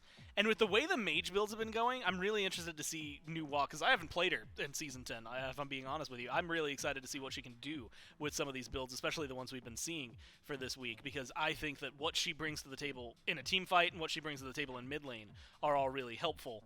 I think this is going to be a good testing grounds for her. Plus, with the team, I mean, you look at the team that's around it, right? I really like every other pick on this Wargs, just as far as like maybe tier lists go and how they've been performing this weekend. So if you are going to pick a new Wa, give me a little bit of a question mark and have some intrigue coming into it, but also a pick that I personally think can do pretty well. I think that they're going to be able to handle just fine anything that gets thrown at them. Well, to the opposite side for the Eldritch Hounds, their final selection after the cleanup was Jing Wei, so magical ADCs are gone. From this matchup, at least here in game number 2, where we've been seeing a lot of the Soul, Freya, Olorun's picked up. Not going to see any of them this time around, so it's 2 traditional style of hunters for these 2 teams. And even if we look at kind of the build path that the frontliners, the solo laners were kind of going last game, it wasn't this hyper mitigation style of build. We were seeing Hercules go things like Genji's Guard, even Shield of Regrowth, so maybe a shy away from some of the big overpowering things that we've been seeing so far. Yeah. And a little bit of a change up here. How do you kind of feel about the Jing Wei matchup into Ishtar as the game progresses? Just so specifically from what we've seen this week, not great, right? I think, again, this is one of those things that if you ignore, and this is hard to do because it's really good data, but if you ignore scrims, if you ignore like what it does in your ranked games, what we've seen so far of a Jing Wei has just not been very clean. I think you still have good crit, you're still super survivable. I just think that Ishtar has a lot better of a boxing match and a lot better team fight. A little bit of spice coming from the Wargs with their mid lane selection. We'll see if that's enough to help dial it back and maybe bring them a victory in game number 2. To get there, we're going to jump right in with Dave and Trelly. That's right. This will be interesting to see what Crimson gets done on the new Wa. And Trelly, we got plenty of data on every single other pick in this game. Maybe Ducky on Vamana. A few less games than the others. New Wa. Haven't seen it much over the course of this weekend. Provide some self-safety, a little self-peel, potentially some good setup for the rest of your team. Should have highest damage in the game by the end of it, right? But I've got some good news for you today. tell me. I can't. Do you have bad news? Because you should tell me that first. I don't. Only good. You're speaking to a fellow Nuwa enjoyer, so I can tell you all about her if you'd like. What's her one? Well, that would be the Mysterious Fog. You don't really... I mean, you could actually get it here. I'd be surprised. And it actually, yeah, I was gonna say, I'd be surprised if he didn't, just because of how easy you can hit all of these buffs. Yeah. Nuwa's old issue was the fact that at level 2, if you wanted to kill, you got 3-2, and if you wanted to farm, you got 1-3. Now you can just get 1-3 for free because you're hitting level 2 so easily, and you know you're not looking to fight. However, Nuwa brings the best Divine Ruin proc in the game. You're hitting the whole enemy team. Right. If you're up against big healing, that's what you're going to get. In this big case, healing. They're always out here lobbying for. They hate Nuwa. Yep, they Big do. healing hates Nuwa. Big healing does hate Nuwa. Nuwa hates big healing. That's right. And in this case, she actually can stab Tablet pretty well if you want to go towards that build. It looks like Crimson's going Conduit Gem. Wouldn't be surprised if it's just full-on burst, because you have Aquarius. You can dish these targets towards you. Nuwa really needs you to get close to her minions for her to do that big burst damage. And if you have CC, Maui can pull someone into your burst, or Aqua can pull someone into the burst. That's the benefit of Nuwa. And then the rough part is that she can get dove pretty easily if you're using your ult for the team For damage, right? then you don't have your escape. You're just getting run down by, in this case, Ducky and Oathhh. We'll probably have a field day. So Crimson, I have no faith. I mean, I have all the faith in the world. No. I have all the faith in the world that he will position correcly, because we've seen him so far. His death count is never above like 2. It's usually 0 or 1. Hard guy to get into the back line. A new potentially safe pick, depending on where exactly that positioning takes place. Interesting to see how that plays out. Now, we saw an Ankh picked up later in the game, game number 1 from Gamma Trelly. I mean, necessary considering all the healing that the Eldritch Hounds had. Onk right off the rip from the Maui. For Soccer will at least get beads off of Oathhh. A jump in from BennyQ, return some damage. Is healing, immediate healing enough from Quig and Coast potentially over in that dual lane for Gamma to really need to rush this Onk? Seems like it. I think the Terra ult is just so annoying because you know that if Quig's able to hit a massive ult, you're getting that proc on your whole team. If you're trying to fight into that ult, you're definitely losing that fight, or you proc the ult too late. So it seems like Gamma just wants to put the respect onto that healing early on. Maybe look for an early kill and try and cancel out the meditation, something like that. But I'm already liking the aggression from VaporishCoast. His blink is on cooldown for good reason. He got the beads off of Oathhh, and he's not letting BennyQ have an inch. He's consistently putting pressure. He's not going to sit back like he did on the Lancelot, where he would just camp around dual lane, go, hey, if someone's out of position, I'll go in. If not, I'm just going to sit here. He's trying to force you out of position. He's trying to make those plays himself now. Dash in from Quig. Walls will stun out Gamma. But this early in the game, especially with no junglers over on left. Not crazy opportunity for big kills. Now I'm a firm believer. And I'll let you really think about what I'm a believer of while VaporishCoast attempts to steal away this blue buff. Won't be able to do so. The Hounds, and Oathhh specifically, rotate over to right just to confirm the blue for this Vamana. Looks like Gamma hoping to do the same, steal away a purple buff from the Hounds on the left side of the map. You're going to need a little bit of luck here, more just annoying than anything else. And Gamma does end up dropping the purple. A small moment that is certainly annoying. VaporishCoast will have to go without one of his buffs. Yeah, if the wave was pushing, I get why Coast made that play, but you could just hit Gamma there. There's no wave coming at this point. I think it would have been fine, but it looks like was confident in the burst, ends up not working out. It's not the end of the world. And you're going to lose your buff in the process, but, Coast is on Jing Wei. He doesn't want to fight that much anyways, right? And this could be trouble, though. Maybe a bead's coming through. Actually, just going to eat all the damage and be just fine. I was thinking Stuart hits level 5 here, and he does, but did not want to follow up on that one, or just thought there was no kill potential with the Ishtar auto, so let that one go. Either way, Coast is sitting under tower for a while. I'm not thinking that invades the end of the world. Are you curious what I'm a firm believer in, Trevor? Yeah, We never got back to that. I do do some thinking, but I couldn't think of anything. You already know this. Game 2, the most important game in a best of 5 set. Of course. And I was thinking about this on the back end of you talking about liking Sam playing a bit more aggressively. I think you have to on the Pele, but right. Don't want to let another one get away from you here. We've seen teams reverse sweep. It's happened before. It can absolutely happen again if the Hounds happen to win this game. But giving yourself, mental breathing room. Everyone says think about it one game at a time, which is absolutely true. But in the back of your head, not having to think, we got to win 3 straight to qualify into the SPL.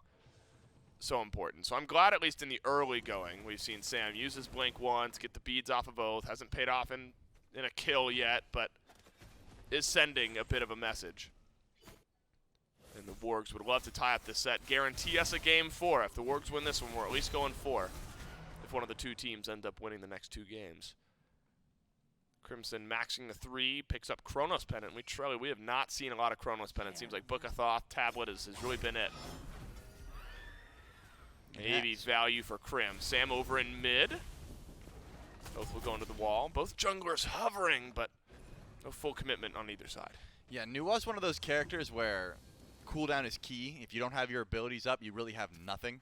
There's some mages that can exist without cooldown, but yeah, Nuwa's not one of them, especially getting that ult off cooldown as quickly as possible. So I actually like the Chronos Pendant. What you go into next, I assume, is Divine in this case, but it could be, you could still pivot into Book of Thoth and Tablet. It'd probably not be the smartest idea, but Crimson's going to be doing damage regardless. That's just how Nuwa works. If you get the late game, she's a menace. So the Wargs, okay with playing at this pace so far. They've got themselves about a 1K goal lead, just under, about 900 so far.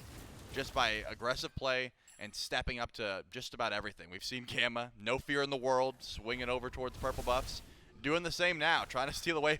He got the green buff from BennyQ. This man's a menace. There's like the slightest smile on Gamma's face. Won't let it fully widen, but does crack the slightest smile, taking away that green buff. And look, those are the small things that can add up over time Definitely not mentally breaking for the Eldritch Hounds, but over time you lose some purple buffs. Look, there's a 1-level lead for Gamma, a 1-level lead for Stuart. And so right on time on these last couple of buffs on the left side have been the Niflheim Wargs. Both solo laners going to opt for the same build, as long as Ducky went Sigil, which he did. Golden Blade for both as well. Aquarius didn't have a bad game in Game 1. I just don't think really had the opportunity outside of that early teleport to make much happen. On the Hercules, though, Trelly, that's something, Ducky's not playing the Herc this time. Sam is over on left. Coast dashes away. Airstrike up and over. Now Sam for Soccer's going to get his blink back, but Oathhh puts him back into combat. Sam thought he might have had a simple kill, but he's got to ult away. Ultimate off of Coast, and Coast holds on to the beads, and so really it's just that ult cooldown that's gone missing. Yeah, I thought that Coast played that poorly at first because I realized that the backup was coming, and then I recognized, oh, he's trying to bait to see how far Sam's going to chase this. Luckily, Sam did not use that ultimate aggressively to try and chase down Coast. It would not have ended well. Maybe you get a relic, but the rest of the team was there. Gamma's going to swing in here, possibly looking to find an ult, but the rest of the team's gone. A little bit of damage going the way of Crimson's ult, and it does seem like he wants to go for that Divine. So have you once ever he seen gets that online. Sorry, I didn't mean to cut you off. No, please. Please cut No, me please off. cut me off. Gosh, I don't When know we're what leaving I'm the talking when about. we're leaving the parking lot later, I want you to swerve right in front of me. Have you ever seen a Nuwa ult miss? I have missed a new ult. Have you? Yep. I mean, what's the only way that happens is what they're all dead. Well, I ulted trying to get the last kill on a deicide, and my team killed. Got it. So I hit no one. I've seen it on broadcast once. I don't remember the exact teams that were playing, but it was an SEC match a couple years ago, and it was actually thinking an intentional miss. Everyone was dead, and they just sent it out, but doubt Crim will have that happen this game. Gold Fury under the eyes of the Niflheim Wargs. Oathhh pulled back. Sam Wow. still on the hunt for first blood. Takes a volley of damage for BennyQ, who has jumped forwards. Remember, Crimson does not have ultimate. Used it for damage a moment ago. Have to play carefully around these fights. Oathhh had to be a percentage of HP away from getting first blood at there. Like, he was Not so able to get close in the to wall, not being right. able to get in the wall. Luckily, he was able to, so in this case, no That's blood calculated. spilled. And if you ask Oathhh, I bet it was. I bet he's like, of course. I knew I had to be over 433, and I was at 455, so I got in the wall just fine. Does it look like Sam's Stone of Binding second? Yeah, it's been a popular pickup. Not necessarily for junglers, but I've seen it a few times. I believe we saw it on Sarpé. So, these think you're right. on the Fenrir, yeah. We've so, seen it in jungle at some point, right? yeah, if you want a little bit of extra tank stats as well as some pen, it does help out if you're just feeling the pressure, and also you want to help out your team. It's definitely rising in popularity after this tournament, I would say. It is. It's in a good spot. Second item, that's where you like it. Yeah, let me analyze exactly the proper place for Stone of Binding. This should be good, right? Yeah, I think you get most value from. I'm getting fired by the end of my tangent. I think you're right, though. The protections to pen ratio is best in second spot. I was more saying the item's just in a good spot, like in general, not literally in the second item spot. But I'm glad that I said it. You'd be right on both accounts. I'm right on both. Fantastic. That's great by me. The Wargs were, again, they were hovering around the Gold Fury a second ago. Aquarius has not gone back and upgraded that teleport yet, but Ducky has. And so it's a fully upgraded teleport from Ducky. Now a fully upgraded teleport from Aquarius. But Aquarius walking to lane. Ducky just used the TP to get back to lane. So for 2 minutes, if the Wargs are feeling like they're ready to pull this Fury, they have got a lot of ward coverage around that Fury pit. And even if it's not used for a teleport, good idea of exactly who from the Eldritch Hounds is somewhere over on the left side of the map. Do you see Gamma and the rest of the Eldritch Hounds passing by one another over in mid? The threat of a Maui hook into a Maui landfall. Absolutely there. Oathhh without beads. BennyQ, VaporishCoast, they've still got theirs, but still some opportunities for Gamma if someone from the Hound steps too far forward. Yeah, I mean, I don't think many solo laners are upgrading this teleport as quickly as Aqua does, and maybe that's an adaptation here from Ducky, recognized it. And that's probably a smart call. Beads is very early on. Coast is going to get out of trouble. Sam doesn't want to dive that tower, so quick on the beads into the airstrike away. Takes a bit of that safety away from Jing Wei, but still should be able to clear the way. But remember, Sam likes to hover around this duo lane. Even though he got the relic, even though the gank is over, Looks like he wants to find some pressure over in mid lane as well, and BennyQ jumps out. BennyQ gets hooked, but BennyQ patient with the beads. Crimson sends down the shards. That's a Gold Fury pull. Aquarius walked over from solo, did not use teleport. Ducky's still over in the solo lane, so this is an advantage for the Wargs. Aquarius actually going to go back. I think Hound's pretty telling here. They're not going to step forward. This is going to be an early Gold Fury to the Wargs. That is, I got to give props to Sam for Soccer on the patience there. If I'm Sam, I'm ulting that 100%. When I see that, number one, BennyQ is jumping underneath the tower, no more relics, didn't have Aegis at the point, does have it now. And then I see that Crimson's ulting to get that last bit of damage. I mean, I'm 100% channeling Volcanic Lightning, but you know the team said, we don't need to dive tower, we get a free Gold Fury. So the whole on retreat is the call, and that's the smart play. So Sam pulled his finger off the trigger just in time. I'm thinking that tower dive is almost always a play, but it's much safer just to go for the guaranteed objective, push your lead a little bit further, and now he still has that ult if he wants to put pressure on the coast, because remember, he pulled those beads a little bit ago. One of those things where maybe the game for now going well enough. We haven't seen many AD carry 1v1s this week. If anyone's going to try, it's going to be VaporishCoast. They'll win it, both AD carries with the same itemization. Stuart in trouble. Quig tower diving. Why is he in trouble? It's because Oathhh is here. Out of the wall is the Cliodhna. Misses the last bit of damage. Stuart really more of a sidestep. But reaction potential from the rest of the Niflheim Wargs. Quig, no ultimate. Earthen Fury, gone. Oathhh used one charge of his, but the Cliodhna will be okay. A risky attempt there from the Hounds. Quig tanking up a bit. If anyone from the Wargs is any closer there, Trelly might have just flipped around. Yeah, if the rotation came through, definitely could have been bad. If Oathhh goes back to base before that gank and has a blink, also could have been bad. None of those things happened, so we see a 0-0 game at 13 minutes. Not for lack of trying, though. We've seen a few different gank attempts. It's just no one's spilling their blood just yet because there's so much on the line for this set. Pyromancer is going to get pulled, though, by the Eldritch Hounds. The added benefit of a near steal. The added benefit of that runic bomb there now in the early to mid game helped set up for later win conditions, that extra bit of burst damage.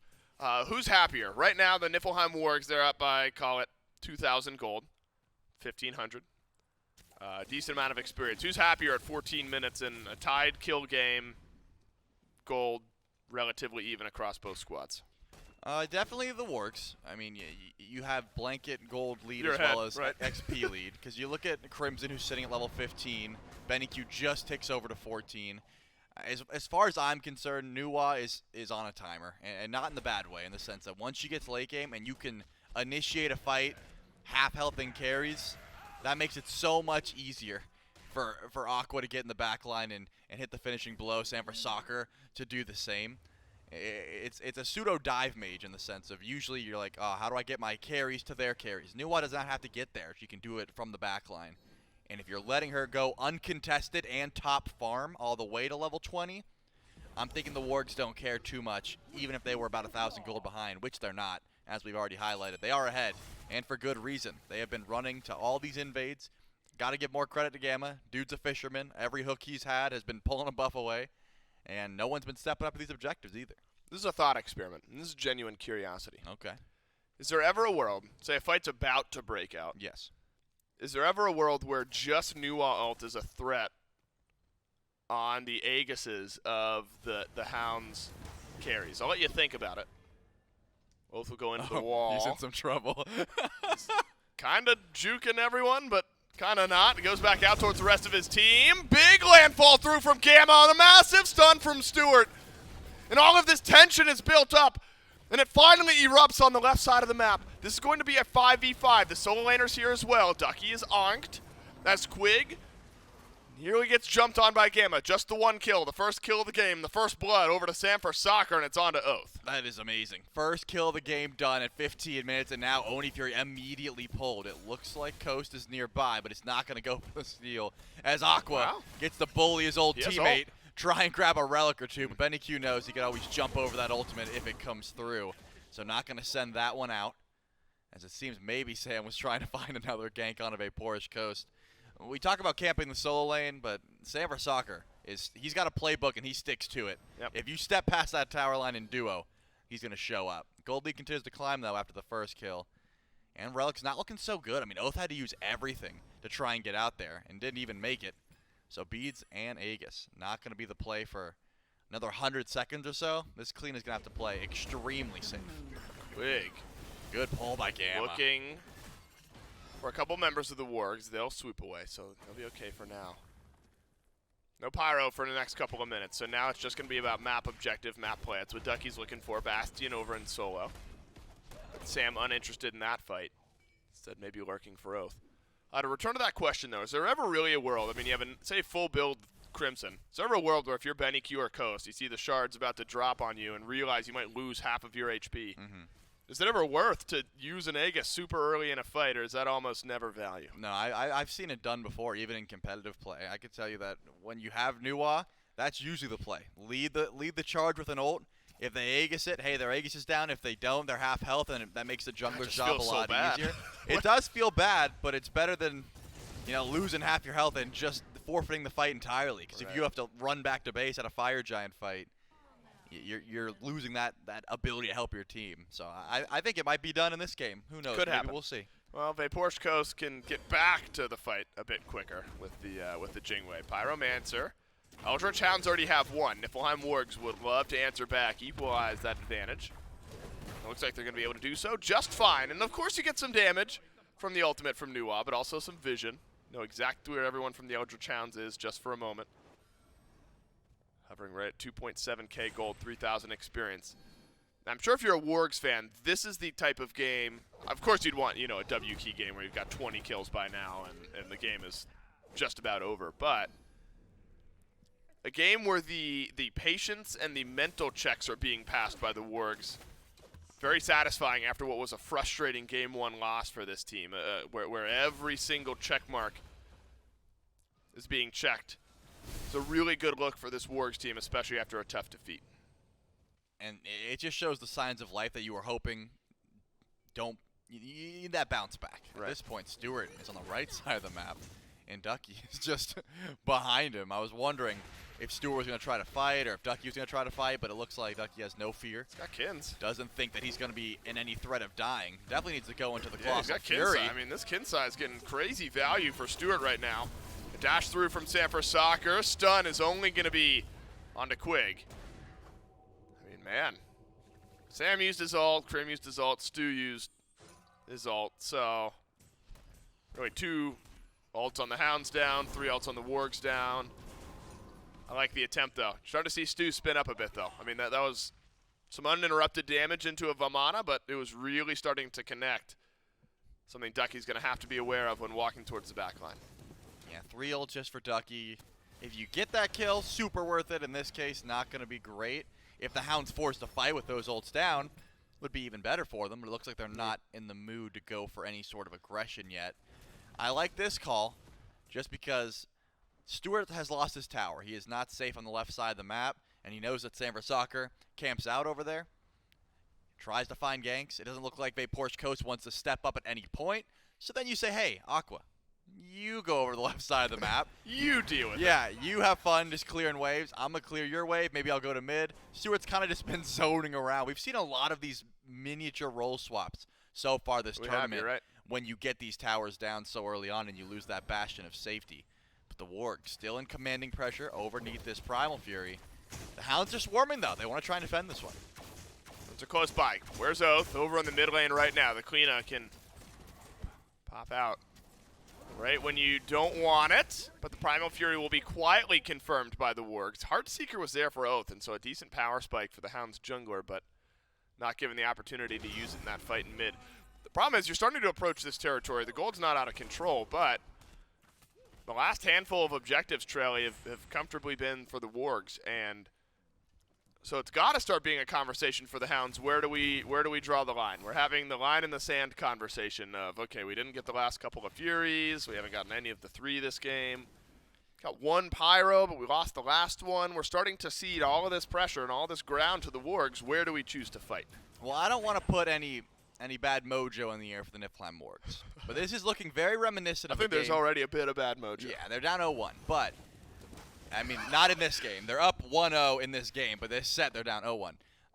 This looks very reminiscent of a certain Hounds game I watched a bit ago, where they were also down. Oh, you were talking about bad mojo for the Wargs. Yeah. Oh, I thought you meant for the Hounds. I was like, No. no, there's no good mojo in this game. No, right now. I'm talking for the Wargs. Yeah, when the Hounds were down, like, Right. I don't know, something like 18,000 gold. Oathhh started ignoring his team, split pushing on Cliodhna, and then just like won his team the game. It's looking pretty similar. So you're asking me when do they draw the line in the sand? Theoretically, it should be at Fire Giant, but maybe they're just at their best when Oathh's on Cliodhna and they're down. Right. Maybe they're fine sitting back until he gets late game. They got him right where they want him. Yep, seems like it. The age-old tale of we're down 3K, but we're in the perfect spot. Pyromancer, that extra runic bomb for base siege later in the game. Invaluable at times. Aquarius, Ducky both hit level 20 the rest of the game, except for VaporishCoast, who's also hit level 20. Still playing catch-up. Quig on this Terra. Hasn't quite been able to flex those muscles just yet. Gamma just the one assist on the other side of the support pool. Both supports upgrading their relics, but still sitting on 2 items each. Prophetic Cloak with just 12 stacks for Gamma. Fully stacked Thebes for Quig. Extra value, we talked about Lotus Sickle for Quig as well. Bit of mitigation for Gamma after the fact, so. We got a couple items there. Both supports surely going to have to be mindful of their positioning. Yeah, I'm thinking this fight is going to be broken open by Aquarius. I've already seen a couple pulls onto BennyQ. Mysterious Fog, giving him that movement speed, that stealth, and then he walks up and finds a pull. Probably be the initiator for one of these fights. Quig's got an attempt at a steal here. Looks like a little bit too late for that one. So the Wargs pick up another runic bomb. This one going the way of Gamma. And immediately towards the Fire Giant. Look at Oathhh. He's on the left side of the map. This is exactly what happened in that last game we're talking about. That was kind of quick. His team's going to try and defend this one, but Oathhh is down and he is not here. This is decent burn from the Niflheim Wargs. Couple runic bombs on the map, and the Wargs are going to get the FG. Both runic bombs used at once. I told you it could happen. And it's the basic attack from the Ishtar while Ducky chases down the backline. This fight far from over. EruptCrimson, no mana. I'm not sure he can get up into the ultimate. He can. It's the last bit of mana that gets him up into the sky. Now Divine Ruin's going to have to do all the work for the mid laner that's out of the fight. And the Hounds have rallied behind a Fire Giant secure for the Wargs.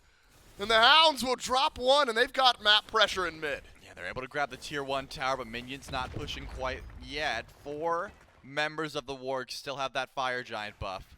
It looks like Primal Fury is the call, but with low health bars, I was going to say, this is very contested. I'm thinking they're going to run past this Primal Fury, get some vision down, and probably head on back to base. Even as 4, it'd be a risky call to try and not defend this Primal Fury.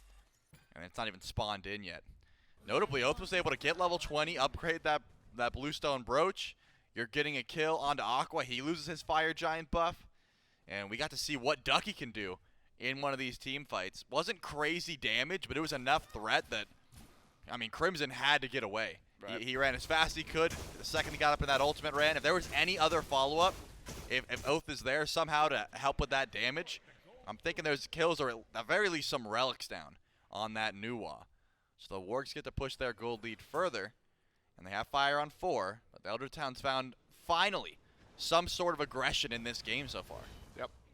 A bit earlier, and you're maybe actually contesting the FG, but the Niflheim Wargs will still feel fine with how that happened, though a couple towers do drop across the map, so hasn't broken the game open on either side. It's what you do with the rest of this FG.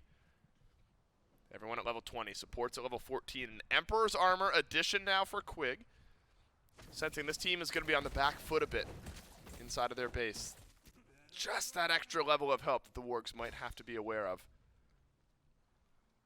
Initiation, Trelly, you're right. Feels like a lot of it's on Aquarius, a lot of it's on Gamma. Non-statement. I mean, they're the frontliners. They get most of it done anyway. How's the lockdown in your mind, though, for the Hounds on the other side? Is it more chase down, or are you really needing Quig to do just about everything? You do need a little bit from Quig, for sure. He does have consistent damage for the team and setup, but it looks like a 1v1 in mid. Whoa. At first, Sam was winning, but now here comes Aqua, trying to help out, pull a relic onto BennyQ at the very least. The ult could finish the job. And There it will! is. The excavate from range. And it's just fine for Aquarius. 3 ultimates used, but BennyQ dead for 50. Massive opening for the Niflheim Wargs. Tier 1 tower gone, off the map.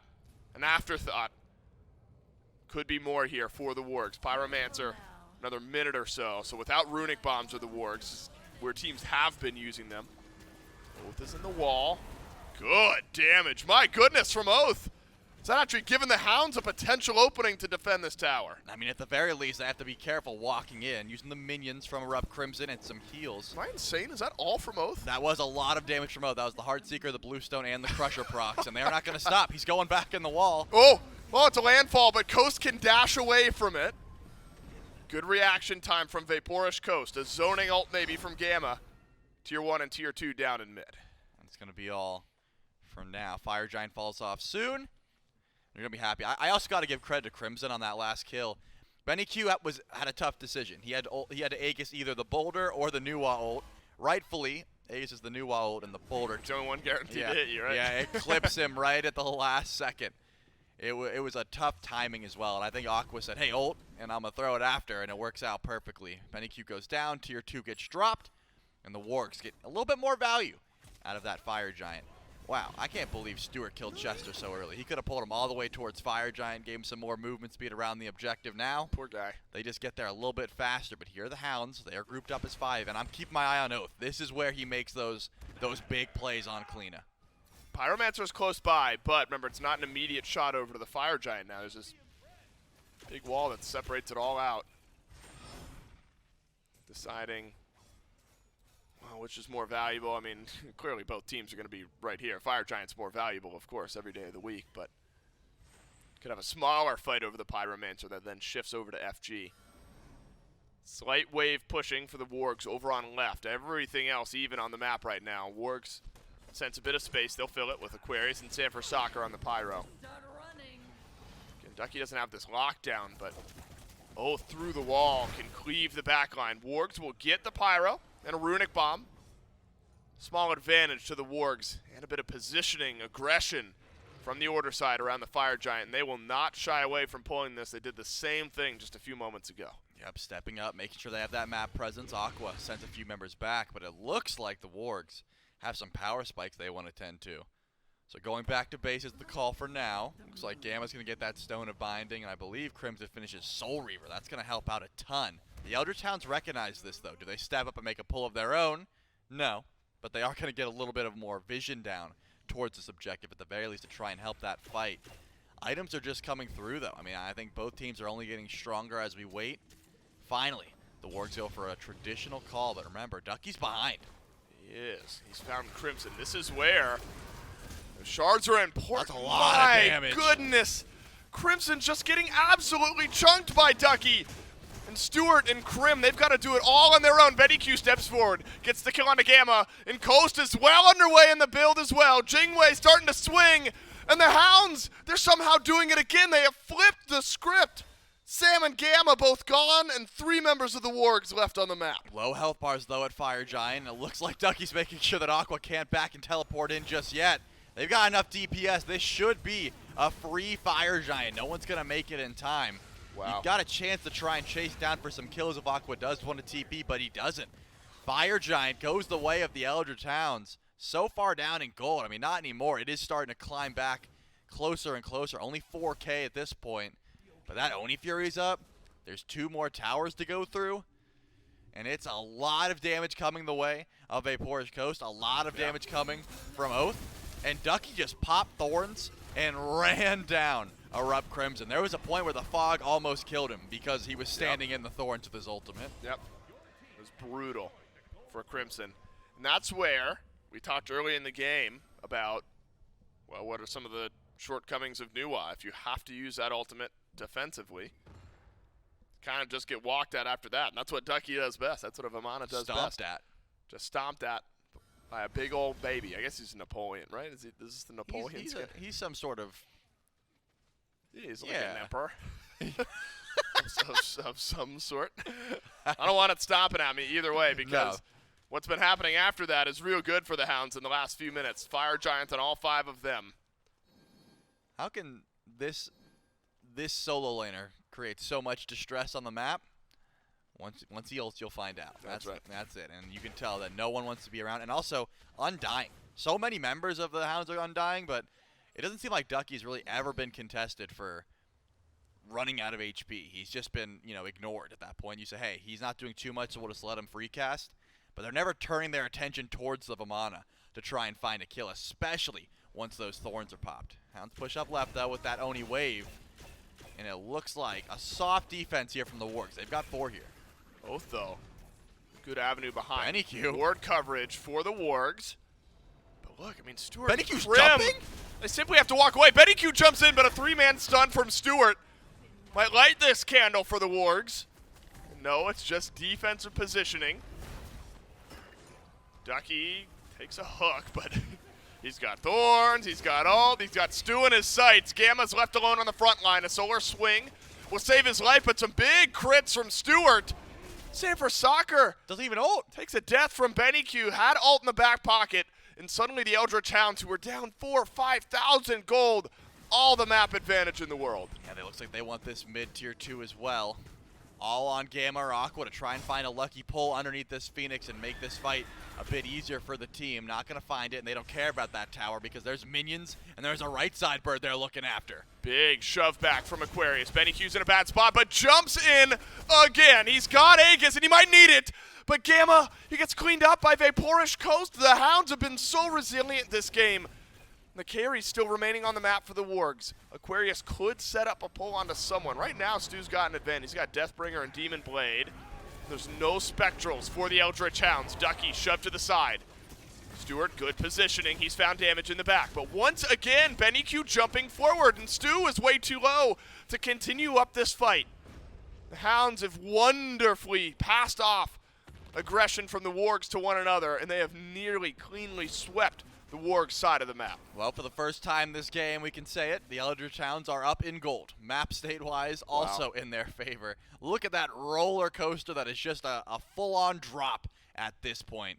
The gold in their favor. And map state-wise, again, in their favor heavily. Left side and right side, Phoenix is down. Enhanced Fire Giant is almost up at this point. You can tell the Hounds are heading right for it. They're going to go for this play. And they've got time on their side. If the Niflheim Wargs try to go for a defense, which it looks like they will, someone is going to have to defend left lane. And when that happens, you're fighting a man down. If it's me, I'm sending Crimson because he can still ult and be effective in the fight. But at that point, you're losing a big portion of your burst damage. The clay soldiers, the metal shard, you're losing a lot. It's going to be difficult here. The Hounds are grouped up. They're going to grab Pyro first, and all they have to do is wait. Let's take a breather. You put yourself on SPL point if you're the Eldritch Hounds and turn the game around. And I talked about the mental that I liked seeing from the Wargs, a bit more calculated early in the game. But it was on the back of some aggression. That slowed down, allowed the Hounds to steady their feet. And now the Hounds are really going to push the mental of the Wargs if this game comes to a close and puts the Wargs down 2-0 and the Hounds up 2-0. To win 3 straight if you're the Wargs. Fire Giant respawn. Sanford Soccer, an aggressive route behind the Eldritch Hounds. VaporishCoast has both actives. BennyQ, both actives. BennyQ's been jumping in. What's happened to Gamma here? Oathhh has simply chunked him out, but VaporishCoast dashing away. Sanford Soccer's found an opening kill, but Oathhh has done the same on the other side of the fight. BennyQ running for his life, and it's 2 backline dives. Both of them are paying off. A big pullback from Aquarius may have just saved Sam's life, but Quig still on the chase. Oathhh still on the map. It's 3 versus 3 as teams trade kills. Yeah, and Crimson gets back in time to defend that left wave. It looks like Oathhh was trying to find the backing Sam for soccer and could not. That is massive. That Sam was able to sneak around the back line, kill off Coast, and Aqua goes huge for his team there as well. Finding all those pulls, pushing BennyQ into a bad spot. Both relics down. And that was close. BennyQ almost turned that onto Sam for soccer. So a 2 for 2. You get time to get that left bird up. That's the biggest deal. One more fire wave, though, on left. Will Sam for soccer be able to clear that one out? Or will he have to make a beeline back for Enhanced Fire Giant? It looks like he's making the play. He's going to clear one more fire wave so they don't have to deal with it. What do the Hounds do in the meantime? Looks like just kind of powwow around EFG. They're not going to do anything. That's it. They're going to talk. They're going to consider it. Ducky has a Runic Bomb, but don't think that makes up for the lack of damage of having neither of your carries around the objective. Aquarius played a big role in the last fight. Going to have a big role to play if the Wargs are going to get back into the game now. Though the gold's so even. It's about map state. right? Fire minions have been dealt with, so the left side Phoenix back, and it's fine. Couple more waves for the Wargs to deal with over on right. You can do that simply while the Fire Giant's on this side of the map anyway. And I think now, I mean, you've kind of played your hand, haven't you? The Wargs aren't going to get that free path into the backline again. The Hounds will have that route covered. It's true. I mean, Sam's got to defend minions. You don't have that wraparound. Will the fight go as well if he doesn't get that element of surprise? So far, we will not know. It's not a full pull. I mean, the Hounds are playing this one smart. They don't want to commit until someone walks up, but also the Wargs know their Phoenix is healing up. They don't have to fight this one until someone goes for a pull. It's just going to be a poke battle, and so far, BennyQ winning that poke battle. He gets to do so much damage from such a distance. Well, think about how hard it's been for Gamma. He's 0-3, 1 assist. Feels like time and time again this Maui forced to swing away. Haven't seen the landfalls freely casted. It's been awkward at best. Aquarius separating out 4 members of the Hounds. More poke from Oathhh. Still, we've finally gotten to that point where the Queen is doing this. Sends out a few yells, and Crimson and Stuart are the ones at half HP. We were wondering how the ultimate from Nuwa at the end of the game would force the Hounds carries to play around their relics, and instead it's Crimson and Stuart who have had to think about it. Aquarius goes in, but he's gone in alone. Landfall does something, but all it does is delay. There's your ult from Crim. What does it do? Not much to the Eldritch Hounds. They found a pick. Should get enhanced Fire Giant at 37 minutes. Yeah, Aquarius goes in by himself there. Sam for Soccer looked like he wanted to follow up, but just couldn't. Chased by Ducky. Yeah, now Sam's going for the push up mid, but Ducky is making sure that Phoenix doesn't get looked at. Enhanced Fire Giant falls down about 38 minutes into this game. And remember, that right side bird and left side are already weakened. It'll be going down very quickly. I'm thinking the Wargs stay under Titan. Maybe you defend mid, but right seems to be already gone in my head. What a statement from the Hounds. I thought game 1 was a statement. This might be more convincing. You ran over the Wargs in game 1. You've ripped their hearts out a bit here in game 2 after the Wargs were up. Totally flipped it. Good damage from BennyQ, but Oathhh is really stolen the show at times. Just getting into the wall, letting out a scream. Shutting down the health bars of Stuart and Crimson. The carries have their relics. Stuart opting for Shell instead of Aegis. Could be impactful later on here in this game. 5 members of the Hounds in mid. Right side Phoenix is gone. Maybe one last fight for the Wargs to keep the game alive as the mid Phoenix is down. Double pull. Double push is as good as it gets for the Wargs. Now we'll see what they're made of. Sam for Soccer forced out of the fight, and the rest of the Hounds rally around it. Aquarius melted through, and the landfall, it's on to BennyQ. Somehow the Wargs stay alive, but the Hounds do as well. Yeah, they do, and they get every single Phoenix on the map once this left side drops. I cannot believe that Sam for Soccer and Gamma live there, but now it's a full-on retreat call.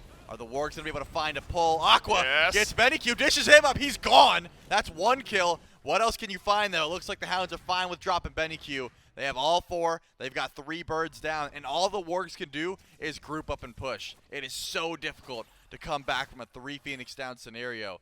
I'm thinking it's hide in the jungle, hope that someone walks up and look for a pick time, and already Aqua's got to go back and deal with right side waves. Dealing with the right side fire minions. I mean, where do things go wrong here, Trelly? We talked earlier about, all right, well, this is what happened when the Hounds were down before. They just let Oathhh get to a point. I mean, has the cleanup been that impactful? Is the team comp in your mind just better at these late game fights from what the Wargs have brought to game 2? Yeah, I mean, I give a lot of credit to Ducky, but Quig is also undying. It seems like the tanks are too tanky. Oathh's going for a wraparound play here. BennyQ's back up in 20, and it looks like the Wargs are going for it all. Coast is jumped on by Aquarius. Massive fight here in game 2. Sam for Soccer yelled at by Oathhh and stomped at by Ducky. That's all the Hounds will need. Gamma tossed to the side after the solar swing. A double kill from Ducky. Icing on the cake for this game. It's the perfect way to end it unless Crimson and Aquarius can make a miracle happen. The Hounds will move to SPL point after game 2. And this is Crimson's first death of the game. He piloted this Nuwa so safely in the backline. Actually, not even able to find it. Good pull there by Aqua. He's trying to keep them off, but he will go down. And there's too many minions. It just seems like clean a late game, too difficult. Ducky on the Vamana, they had no answers for. Quig goes undying. So much safety from Coast. There is a lot of issues in this game, but I think I would start with banning away that Cliodhna. Again, they dealt with it so easy early on, but they let him split push a bit. They weren't able to throw the game away. They couldn't grab a Fire Giant or any of these meaningful objectives after. And then he hits level 20, and it's just too much damage. I mean, think about how later in that game, a thread we were following was what is one big ultimate from Crim going to make the carries of the Hounds worry about? Yep. Totally valid conversation. But instead what we ended up looking at is what does one yell out of the wall from Oathhh do to the Wargs carries? And how many times did we see Stu and Crim at half HP at the beginning of a fight? Because you can't like zone out a Cliodhna necessarily unless your whole team like rotates through it gets super awkward. And it's so well played by the Eldritch Hounds. We know the Wargs are capable of a lot, capable of more than what we've seen in the first couple of games. But we're seeing some of the best versions of the Hounds right now. This is a Hounds team that wants to get to the SPL. They want it to be a 3-0. They want to be done with it and look forward to the rest of the year that Season 10 of the Smite Pro League has to offer. Will they get there? Are we going to a Game 4? Find out right after this.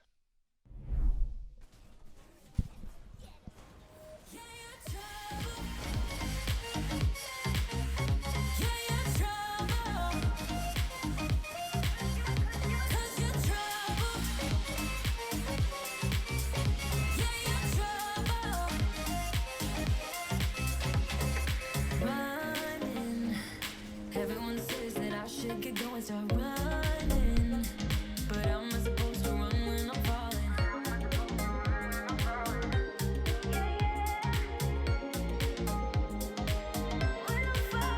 don't wanna get in trouble.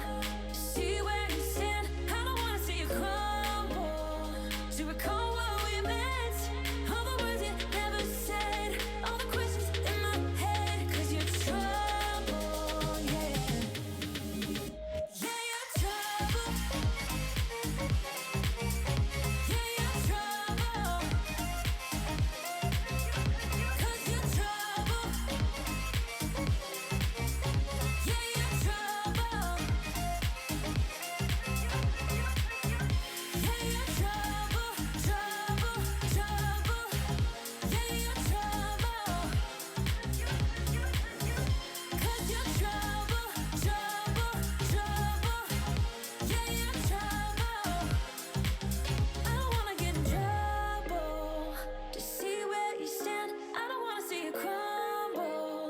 To recall what we meant, all the words you never said, all the questions in my head, 'cause you're trouble, yeah.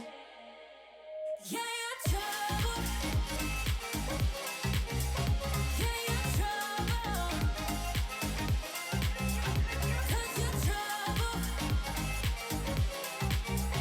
Yeah, you're trouble. Yeah, you're trouble.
Well, it has been a nail-biter of a set so far between these two teams battling for the first spot into the Smite Pro League. And in game number 2, the Eldritch Hounds didn't start off so strong. This is a game that the Niflheim Wargs really controlled the first, I'd say, 25 or so minutes of the game, Gore. And then once we start getting a couple of team fights around this Fire Giant pit, once we start moving over towards some of this more objective-focused play as the late game goes through, the Eldritch Hounds, and really two players in particular that come to mind for me, Gore, Oathhh and Ducky really step up massive in these last couple of team fights.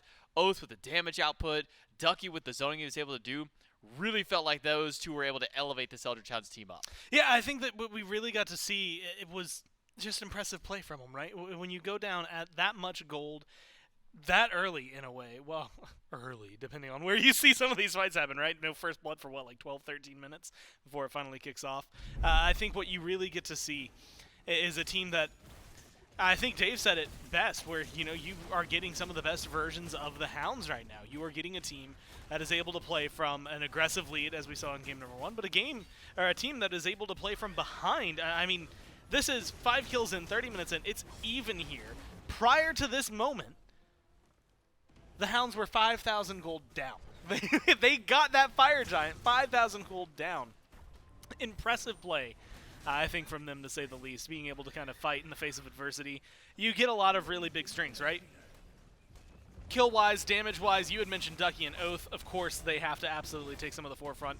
I think both of them do a lot in terms of it, but there are also a lot of moments where Coast just walks forward, says, hey, I'm going to kill you, and does it, right? I mean, he just hits so hard, so much, and of course they're able to spread the love there. That damage was absolutely insane for them. That's what helps get them into that position, and then it is a fight back from the Hounds that I think was incredibly, incredibly helpful.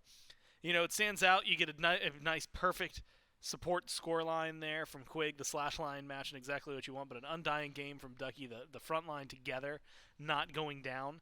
Only a handful of deaths for anybody else on the team. I think they all play it really well. BennyQ has a couple of good plays. And look, if your team's doing well like this, if you're all able to step up, all 5 have some reason why I can say, well, part of this game was because of X, and then your 4 teammates get listed right after you. I think that this is a team that, as they said, wants to make it to the SPL. If they can keep that up, I mean, with those 2 performances, they might just do it in the next game. Yeah, we got to see what the late game crit Jing was able to do. Also got to give a shout out to BennyQ here, because this is a player where whole beginning of the game he's kind of getting camped in mid lane, can't really do too much. He just threw all cares out the window and was in every single late game team fight just diving in on this Tiamat in the middle of 2-3 people, just constantly hitting that W key and slamming the remainder of his buttons in order to get those damage out there and out top damage on his team. Just barely, though.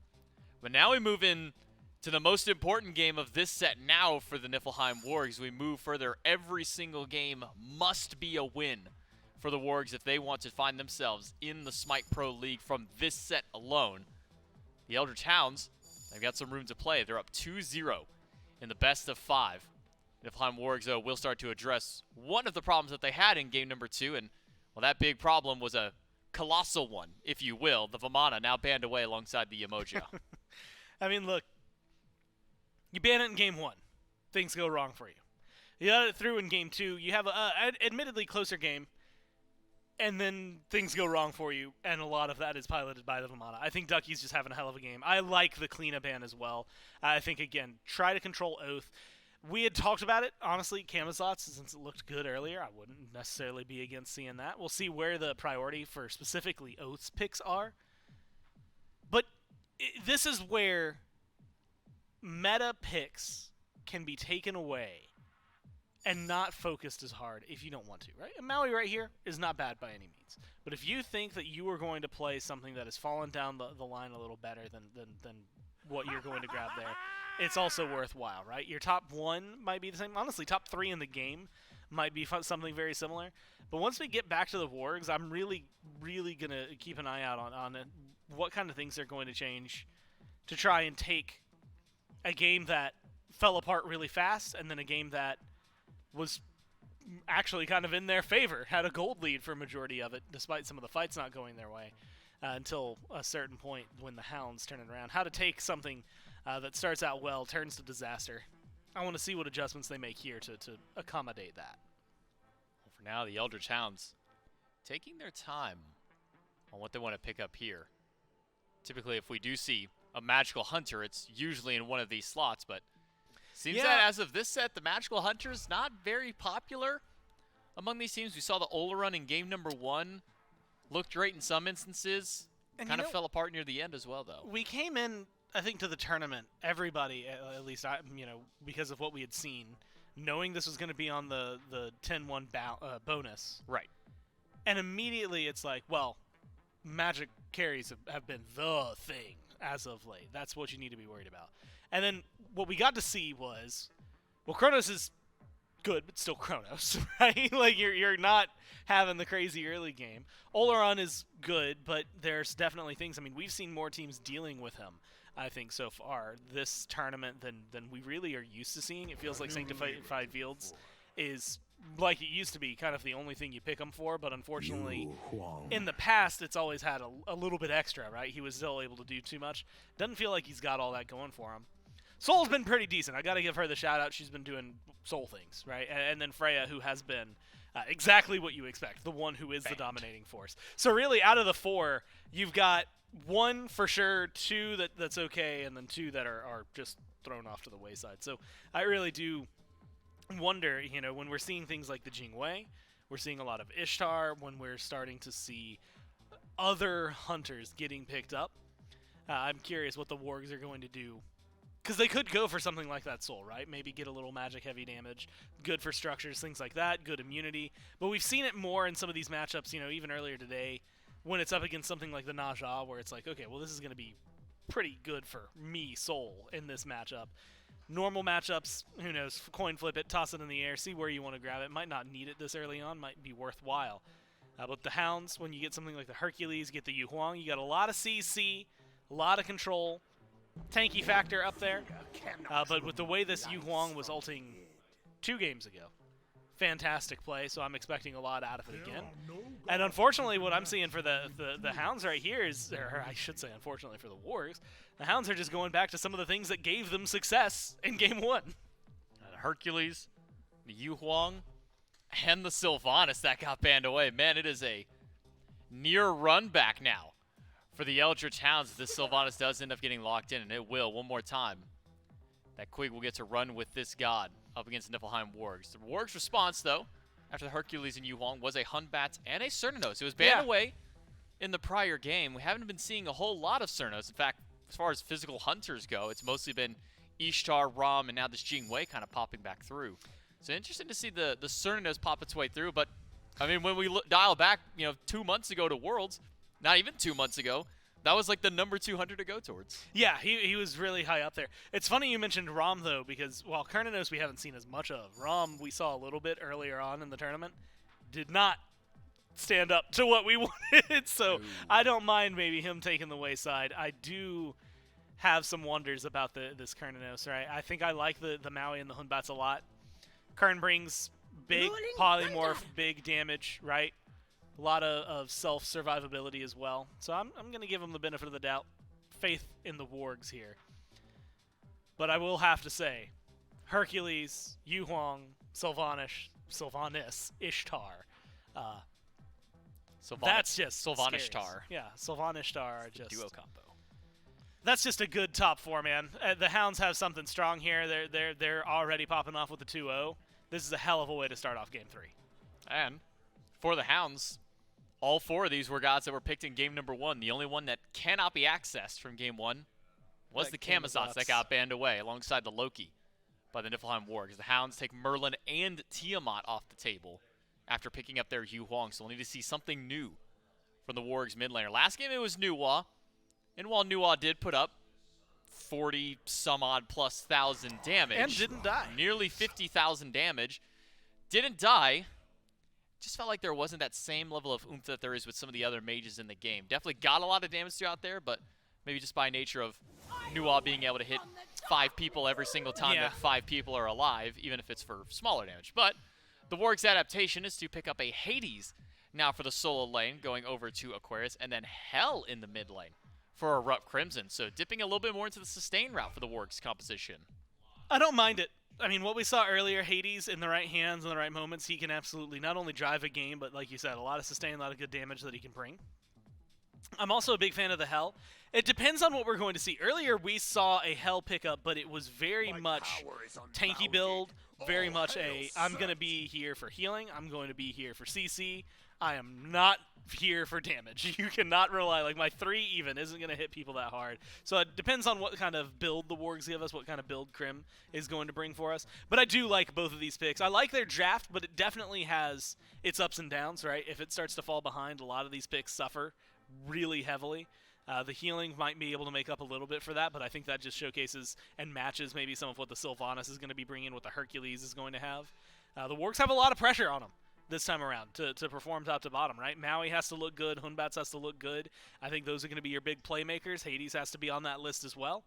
And so you have to keep your eyes on Sam, have to look at Aquarius, and you have to look over at Gamma to make some big, big plays for this to happen. Feels like anti-heal probably on the forefront of conversation for both of these squads. You're looking over at the Hounds, got Hercules, Sylvanus, even Set with that sneaky healing from his ultimate and get a lot of damage out there, especially if we see things like the Bloodforge start that we were kind of seeing out of Oathhh earlier on in the Camazotz. That's second item Bloodforge, something traditionally unconventional for him. But you look over also at the Niflheim Wargs. You got Hades and Hell over in that regard, plus the normal lifesteal that you would pick up from something like a Cernunnos. So I got to imagine that anti-heal probably on the mind for really both of these mid laners potentially, or if you're not going to pick up anti-heal on the Hell, probably the Hades, something in that regard. So as the game goes a little bit later, the Hell, if we see this be more of a tanky route and kind of taking over as that, I don't want to call it a second frontliner, but someone who can act as an additional frontliner, getting those cleanses through. How do you kind of feel for the Wargs, maybe for their initiation, maybe outside of this Maui? Because we know we got Maui in there. Yeah. You get the Blink Batz and the Hades. Hades, though, we've been seeing a lot less tanky build for him. How do you kind of feel about the Wargs moving in towards late game against the Hounds? I don't mind it, right? But it's because of the healing. It's a lot of what they brought. In fact, roll it back earlier today. Watch Scary D on that Hades. That's what's kind of selling me on that more than I think anything else. Bring a build like that. Bring some playstyle like that. You've got the Maui you had mentioned. You got the Batz. I think Fear No Evil is going to be massive. And so when you've got those two, immediately you feel like you've got some really good engage on the frontliners. But you have to remember, I mean, current ult's actually pretty solid for the fights. Maybe not engage, but team fight-wise, it's going to be able to bring a lot, help maybe deal with some of the characters. I'm looking towards Set on the side of the Hounds. And then let's say things go awry, you got some Hell healing to back things up, plus Hell damage. I think there's a lot of good for the Wargs. There's also a lot of good for the Hounds, and they've got the hot hand right now. It has been a long battle so far in this best of 5 going into game number 3. This is where the Wargs have got to step it up to stop the momentum of the Hounds. Can they do so? Are we going to have our first SPL team qualify in just 3 games? To do so, let's go ahead and throw it over to game number 3 with the casters. That's right, but the mental of the Wargs has got to be one game at a time. It's what you hear in these situations every single time. Because if you're thinking, all right, we got to win 3 straight, that's when things can get a bit scary here, Trelly. But the Wargs are such a talented team. I don't think we've seen all of that yet today. Game 1, convincing for the Hounds. Game 2, great start for the Wargs. Can you dance like that? Game 3, even better. Game 3, outplayed from minute 1. From negative 29 seconds into the game. I'd say they have a gold lead already. In a way, they do, in my heart. A heart of gold, Troy. That's you. No, your heart's a heart of gold. I So they got a gold appreciate lead that. in your heart. But look, for the Niflheim Wargs, we saw a good sort of early game there in game 2, but they really let off the gas, and eventually the Hounds just got to a point where their poke and their dive was a bit too strong for the Niflheim Wargs. What type of pace do you need to see from the Wargs this game to set the stage properly? Well, the good news is the Set is a different play style than the Cliodhna in the sense of you're not just getting that close to the carries for free and you can poke them out without committing your body. You know, you've got the skewer, which can get some funky angles, but if you're close enough to skewer, you're close enough to die. Cliodhna can hide in the wall and be uncontested, so I think they've already solved that issue. It's not like Set's bad. It brings tremendous dive, but the Wargs had such a lead. Their early game was fine. If they're just worried about Oathhh diffing in the late game or BennyQ hitting a massive ult, I think playing the game the way they were in game number 2 is just fine, especially with Sam for Soccer on a playmaker like the Hunbats. I mean, the Pele's all well and good. We saw a couple good ultimates. We saw some decent dives, but Sam for Soccer and his Fear No Evils are a little bit different. He's in the right place at the right time more often than not, and he is making those clutch game-winning plays. So I'm thinking, keep that aggression. Look towards duo if you must. There is an immobile Sylvanus that you could always pick on. And, just as you said, one game at a time. Gotta be the mindset. Doesn't have beads, but at level 5, Quig will have a bit of CC immunity. Oathhh has long felt like been a deserving SPL player, as with most of the players in the Hounds that have not been there yet. What a story this would be. What a story and a start to Game 3 this would be. Crimson forced to use the beads, and Oathhh, he wants the SPL. He wants it after 3 games. And he's off to a great start in the third. With the first blood on Oathhh, that's killing off Crimson. What a beginning to the third game of this set. I'm not sure if that heal connected. Sam for Soccer may have blinked away. If it did hit, there's a chance Crimson lives there. Maybe miscommunication. Either way, beautiful play by Oathhh to pull the beads and get the first blood onto this hell. Remember, Crimson didn't die until Titan Siege last game. Already starting at 2 minutes. You can tell the pressure is on, and they want to make sure that this mid laner is uncomfortable. Great start to game number 3. And think about Crim's history in general. As far as a player with great KDAs, in the SEC over the last couple of years, Crim has been one of the least dying players there is. Yep. Was undying through like 4 weeks of SEC play or something like that. This is a player with near perfect positioning. Was called out by Oathhh early in Game 3. Sam now 1 level behind. Not winning this trade, but some assistance from Aquarius. Necessary. We'll keep Oathhh at bay just a little bit longer. And there's similar stories for the Wargs Trelly as far as SPL and feeling like they deserve it, but a bit different, where it's Crimson. Crimson's trying to get to the SPL, flanked by SPL players of past. All of them from last year. The Wargs know what it takes to get there, know what it takes to play at that level, know what it takes to win at that level. Even Sam, who has won Worlds, Stuart was in Worlds Finals this past year. They've been in very tense moments.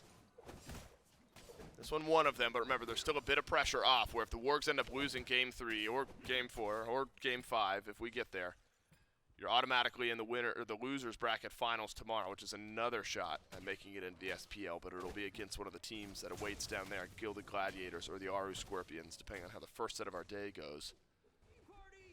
Potentially a long set to get through, though, Trelly. It could start here. But a great start for the Eldritch Hounds and Oathhh.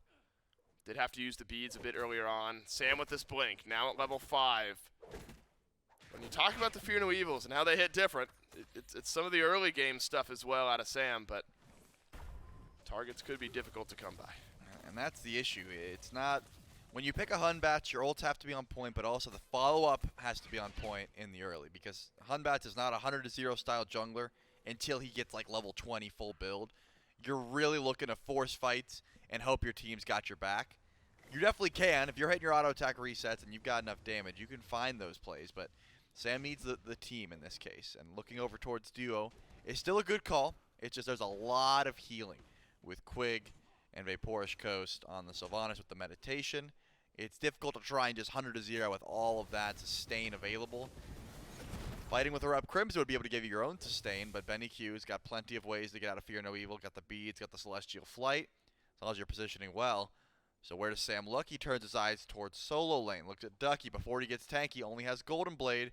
Once Driving Strike happens, maybe we see Aqua go into an ult and see if we can find a kill. Ducky is under some pressure, and Sam for Soccer here with the Fear No Evil. Aquarius nearly dies anyway, and still might, because Oathhh has made his way right. Aquarius back to base under the thinnest of margins, and a necessary answer back from the Wargs. Yeah, Oathhh tried to rotate over as quickly as he could. The second that Ducky used that Driving Strike, there was some danger, and Aqua gets low, but pretty slick gank there to make sure to get an answer back. Sam for Soccer getting credit for that kill as well, mirroring the one that Oathhh is able to get, but a lead XP-wise for this Hunbats. Very small one, because Oathhh just catches up to 7. but it's going to be a little bit as it continues. And I'm thinking these junglers throughout the entirety of this set have been finding little scraps in the jungle when they run into each other, trying to find those 1v1s. With Hunbat's ult down and Kingslayer down, probably going to be a quiet time for the time being. One thing we haven't talked about much, and I'm sure we will talk about later in the game, once team fights really start out, the dynamic between Pillars of Agony and Fear No Evil. We saw a bit of it now onto Ducky, really single target base, but so often with Hunbats, you're talking about what can you layer on top of that. Pillars of Agony, a fantastic combination with Sam for Soccer if the positioning of both Aquarius and Sam are used properly. And so team fight-wise, Trilly, the Hounds are going to have a lot to think about and a lot to consider a bit later on if Ducky and Oathhh and Quig aren't pulling in some priority targets and finding picks earlier on. I'll have to make sure they're keeping track of relics as well. I mean, this is a big beads burning comp from really both teams. As we see Oathhh is sitting by. Oh, he man. wants to dive Crimson. Yeah, He's why definitely not? going to go for it Oh with my that low of goodness. HP. Yeah, that's about as free as it gets. BennyQ with the assist there and honestly did most of the work. Wow. There's just so much poke from the Huang and Crimson standing with none the wiser underneath the tower while Oathhh in the perfect spot at the perfect time. Completes the tower dive, gets out, and another kill for the Eldritch Hounds. Both of them onto Crimson. Again, that's surprising because Crim is one of the least dying players on the Wargs, one of the least dying players in the SEC. Now been picked on a bit. Whereas needed to dodge out. The pullback from Ducky. Stun onto Stuart, forces the beads. Still a wild hunt. Dash in from VaporishCoast. Stuart rooted in place. One last auto, no. But who's here? But Oathhh. And it's a killing spree for the Hounds jungler. He's not done. Gamma might fall as well. It's at least one trade out. And the Hounds playing around this set, hungry for a shot to prove themselves in the Smite Pro League. What an absurd start to this game. You're right. Every time there's a low health target, Oathhh is in the jungle close by. And that's the benefit of having this set in the jungle rather than maybe throwing into mid. You can use that movement speed to get all across the map so easily. And that's what Oathhh has been doing. No one has been able to stop these ganks. Wow, Sam wants to try as well. Yeah, he's close, but he knows that it's going to be hard to force a kill underneath the tower. And Ducky, keen onto this one, places a ward over the wall, possibly to catch out Sam, but also just to make sure he knows if his blue buff is being stolen or not. It is. Not going to be able to confirm that one. The left side of the map certainly belongs to the Hounds for now, though. Could include the Gold Fury, but not yet. Not while Gamma is able to step forward. You can already tell the type of pressure that Crim is under here, Trilly. I mean, a traditional build with Book of Thoth is Book of Thoth into Breastplate of Valor. We've seen that in the past. It's been more damaging items so far this week, but how all over the place Oathhh has been.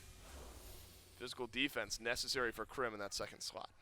Yeah, I think the Breastplate of Regrowth really helps in the set, or I guess the set in this case, if you're getting ran down. And I think Hell already it synergizes pretty well with the Book of Thoth, but Crim's been able to get some good poke on a BennyQ as well. It's just not often is the follow-up there. Gamma finally rotates out of lane for a bit to come near mid lane. Doesn't look like he's going to commit to anything. It's just going to step up and try to stop some backs. But, you know, you're also scaling. You know, last game, we talked a bit about, you know, the wards from ahead. What are they playing for? When do the Hounds draw the line in the sand? Like, Hell is just going to get better. Hades is just going to get better. And actually, Oathhh wants to dive this tower, but here comes Sam. Sam with some peel. This would be a big shutdown. Sam for Soccer gets it. Oathhh with the kill. But that adds a fourth kill to that killing spree, and Sam for Soccer is able to shut it down. So a little upswing in the gold department. Right on time with Sam, but man, Crim has just not had it easy this game. Now drops to 0-3, finishes up the Breastplate of Regrowth. Silver linings where they lie. It's a shutdown, a 4-kill shutdown at that for Sam for Soccer. And now he's heading over to duo lane, maybe to see if he can catch out someone. He's going to channel that back, though. Does not want to fight Coast and probably recognize the rest of the team was honing in. They're not honing on anything specific, just the Gold Fear. They already have vision, so the wards know this is happening, but it's going quick. Gamma is going to be able to walk up and go for one attempt at a steal. Gamma won't get it. We'll get a pull onto Quig, however. Crimson takes the teleport through. A bit of damage for Crim. Oh, no. Just going to happen to Crim again because Oathhh is going to step forward. Normally so consistent on positioning. Takes a bit of an overextended fight, so Fury +1 to the Eldritch Hounds, who are just feasting on the mid laner of the Wargs. Oathhh at 4 straight kills. He's picked up Prophetic Cloak, has Oathhh. Oh, no. And he's still dealing a good bit of damage. And that's gross. Because I get it. When you dive late game, you want to have a little bit of that survivability. The healing from Kingslayer means that you can fight a little bit longer if you get some HP, some protections. And you've seen how he's playing. He is not sitting back. He is constantly engaging, looking for poke. I wouldn't be surprised if he gets that stacked up faster than just about anyone else in this game, given the way that Oathhh has been piloting this god. But Sanfrecce has not had a quiet game. He's sitting 2-0 now, 11 minutes in.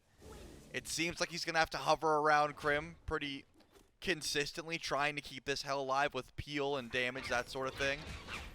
But he is still scaling. I mean, he's got Yones and Brawlers. He's doing good damage. He is not out of this game, not by a long shot. Not yet. That's what the Wargs are going to have to lean on. BennyQ. Use the Dueling Dragons. Need to see some more out of Gamma, though, as well. Gamma's been around this game, helped with one of the 3 kills. There's so much weight on this Maui pick, the ability to control space and initiate for your team when the Hounds are just running at you. Gamma's got a lot to choose as far as positioning goes.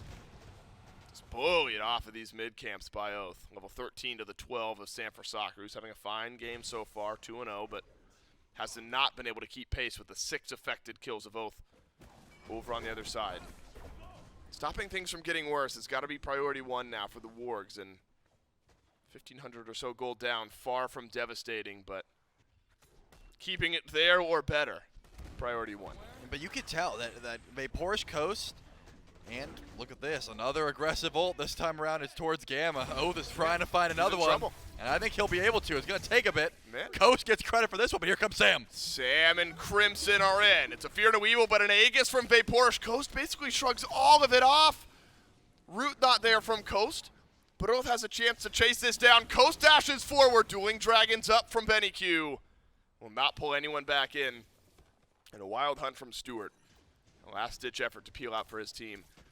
Do you see how difficult the last minute of this game was for Gamma? He just kept stepping up to Oathhh. Crimson. Oh my goodness. Is on his own backhand. He's behind Green Buff, right in front of the back speed.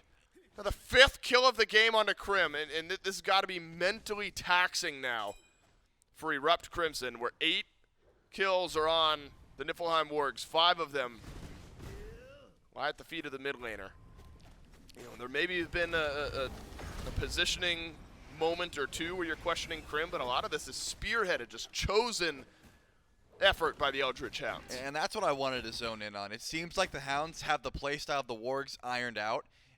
There's a ward that has been sitting in duo lane for quite some time, right up above that purple. Yeah, right where Stuart just counter-warded, and it has caught Sanfrecce 3 separate times trying to gank duo lane. Ducky then teleports to that ward and kills EruptCrimson at his own back camps. They know the game plan. They know Sanfrecce is trying to camp duo. It has not worked out yet. They have not been able to put a kill on, or a death in the column of VaporishCoast. And now they're going to go for Pyromancer for free. Looks like Sanfrecce is going to step up here. He has that Fear No Evil, no blink, but he wants to try and go for a steal here. Pyromancer's at half. Sanfrecce. Maybe that presence enough to push the Eldritch Hounds. Eldritch, my goodness. Eldritch, he's got some hounds. He does. He does. And they're looking good. They're playing well here in Game 3. I don't know who he is, but he's got a good team behind him. That's right. They're up 8-3 in the kill department. A couple thousand gold as well.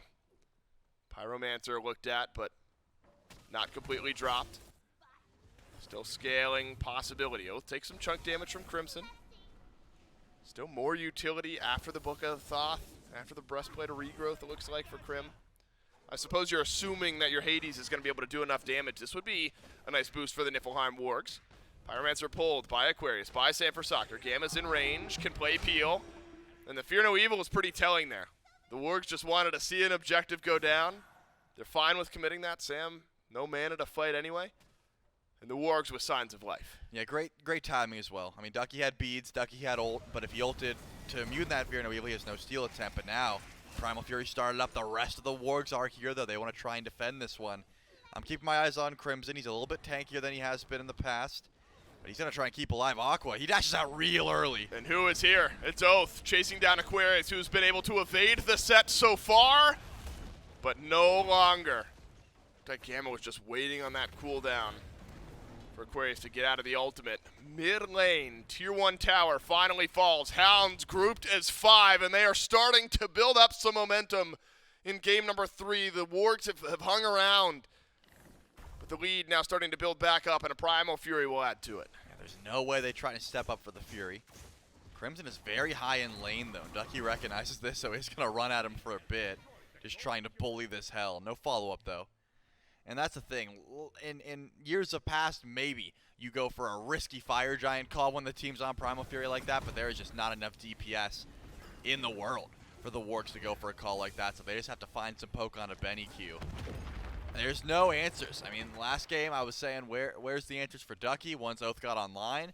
Then it was some questions, but it just seems like this set is always in the right place. Notably, though, VaporishCoast's still saving even. I'm surprised. With 5 kills in his pocket, this Hunbat staying level 16, it's not easy to do. You have to try and essentially just run to every bit of farm possible, and that's what Sam's been doing. Hasn't been hanging out too much in duo lane. I'm guessing realized it's probably heavily warded since the first couple times he tried to gank left, and since then has just been power farming. If he can get to level 20, I mean, these game-saving ults we've been talking about are still possible. He's got to keep that CC. Stuart far up in lane without a tier 1 tower behind him, but Alt and Bead still waiting. VaporishCoast 3-0 in this game, where the storyline has been about Oathhh. Coast has always been there to follow up on the initiation of his jungler and the initiation of Quig, the support. 5 of 9, over half affected kills for VaporishCoast as well. Ishtar, one of his favorite picks, and he's made it look good. Presence from Sam, who takes the teleport, but no real follow-up opportunity. These are where these games can slow down a bit, Trelly. I mean, there's no Fury, no Pyromancer, nobody's going for gold just yet. The Wargs may be happy with a bit of patience, a bit of quietness across the map, and just some time to farm up and look at some itemization. Crimson sticking with the healing style build. Lotus Sickle after the Breastplate of Regrowth. Anti-heal necessary for the Eldritch Hounds later on in this game. I mean, and that's the thing. This is one of the issues I have with the way that this hell is building and the way that we've seen so many of these other healers build, is the fact that there's a Sylvanus, there's a Set, there's a Hercules on the other team, and there's no Divine until 4th item. I get it, you need to survive, but at this case, it means you're pretty much saying you can't team fight until EruptCrimson gets that 4th item online. But you're just using that CC. You're saying, hey, Aquarius has that Tainted Steel. He's going to have some anti-heal. VaporishCoast's got the Brawlers. And I'm thinking Cursed Donk at level 12 from Gamma. All of that is what you're relying on. And now that it's here, maybe team fights start to look a little bit better. There was no answers for Kingslayer. You can turn your DPS on to Set if you actually have that anti-heal. Helps actually look for a kill instead of just let him free cast on the backline. And so far, Oathhh has been very successful free casting on the backline.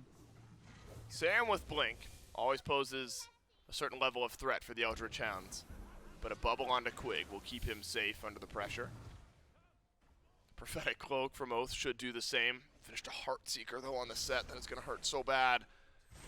Whoever the Wargs get caught out by it. Pyromancer, it gets pulled back by the Eldritch Hounds. It's low, but not completed. Not just yet. Crimson under pressure. Oathhh starting to step forward. Hounds have finished the objective. Dueling Dragon. Shove back Crimson, and he'll gallop away for now. And a Fear No Evil plus Wild Hunt should be enough pressure.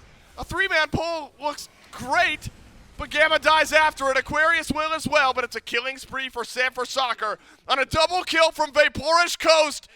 The Hounds tired of waiting, and they're ready to start doing some fighting, and it's only the Wargs and Stuart and VaporishCoast left alive. And there was some low health bars there. I thought Stuart was going to try and turn and fight, but it looks like if he dies, you're losing a little bit more than that Pyromancer. Full on retreat.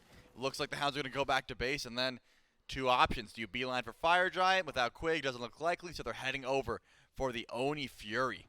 VaporishCoast is able to pick up another kill in that engagement, but Coast sitting 5-0. I think Oathhh has a great dive. Gamma had a good ult, but there is no follow-up. There's no big chance to try and make a flashy play when you're this far behind. I mean, Aqua hits a 4-man ult, and it's essentially just his graveyard. That's all the Pillars of Agony can do. Oni Fury started up. You can see Stuart's close by, but I don't think he's walking up for a steal attack. Trelly, the winds of change starting to blow here for the Eldritch Hounds. They get objectives across the map. Gamma will drop some wards around the Fire Giant. We've talked all weekend long. There's currently 6 teams in the Smite Pro League, 2 of the 10 that signed up for this event. We're going to make it into the Smite Pro League. Niflheim Wargs unanimously considered one of the 2 teams that was going to make it out. Eldritch Hounds by some, but not unanimously. I talk about winds of change because it's really looking like right now the Eldritch Hounds are going to be that first team to qualify into the Smite Pro League. Join some very, very talented players and hopefully make some noise at that level. Seen these types of turnarounds before, however. It's going to be a Fire Giant pulled by the Eldritch Hounds. Doing it with comfort, with confidence, without any pressure from the Niflheim Wargs. And this is where this game could break open. The door is halfway there. Hounds creaking it open just a bit further. Plenty of towers left for gold. Wargs considering a tier 2 push of their own just to balance the scales, but unable to get it. And I even like that play. The Wargs clearly are not in a position to fight. So they said, hey, you know what happens when the Hounds look towards fire? Oathhh split pushes. So let's wait, try and catch him out. Unfortunately, the one who caught him out was Crimson, who did some decent damage and forced out Kingslayer, forced out that ultimate. But if it's Sam for soccer, you're getting a relic in that ultimate, or you're getting a kill because the beads weren't up for another 3 seconds or so. In this case, you just force the ultimate out and it'll be back up soon.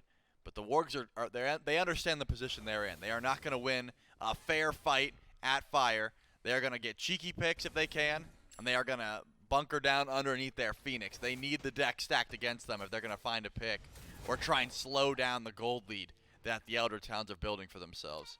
Time to go back, maybe upgrade some starter items.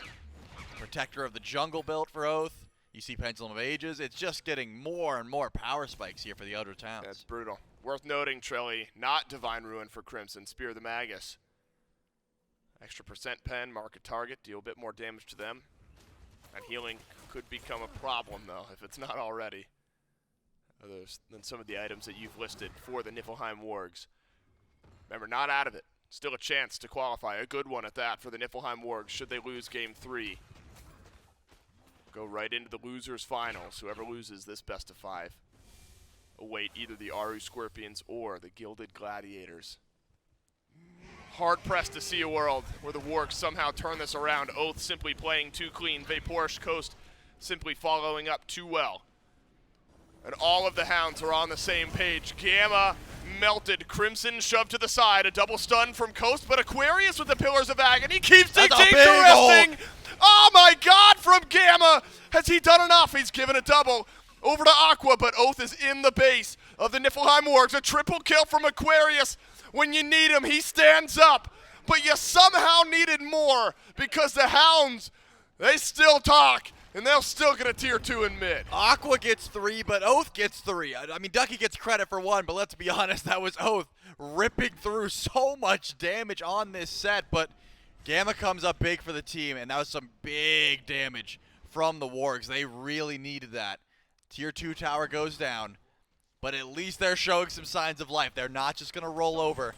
They are not going to hand the Eldritch Hounds this SPL spot. They're going to have to work a little bit harder and maybe watch their positioning because look at the relic graveyard that is both of these teams. But in this case, Coast gets completely caught out in the center. The Pillars of Agony uses the beads, uses the Aegis. So much CC. You were talking about stacking the Fear No Evil and the Pillars of Agony. There was some good damage there, and Aquarius gets the credit for most of those. He's only going to get more powerful off that. How much damage is, or threat rather, is Stuart under right now? Ducky. Wow, and Quig, this would be so awkward. That is such an awkward kill.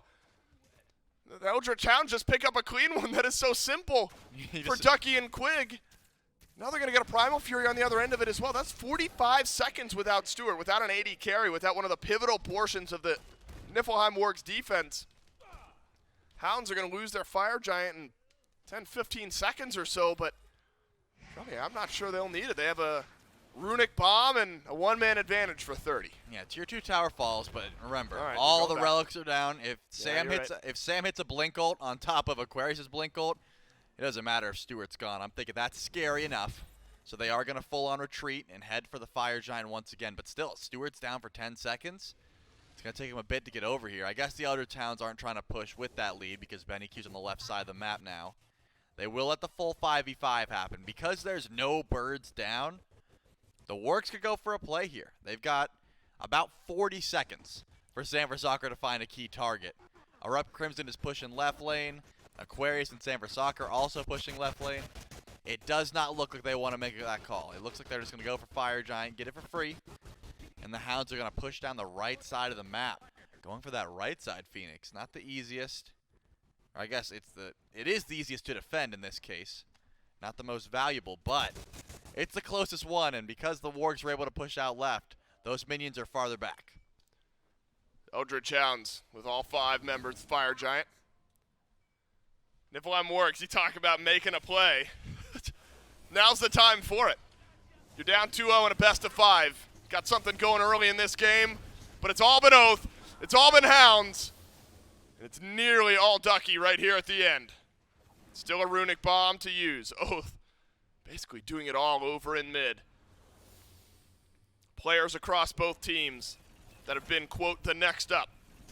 A few of them on the Eldritch Hounds, and now's the time to prove it. You stack your roster with young, talented jungler. He's gone. The young, talented AD carry. You're able to pick up some kills, and now maybe one more fight before you step into the Smite Pro League, but Stuart shoves back Oathhh. A fear no evil from Sanfrecce does enough for now. Ducky, one shot away from dying.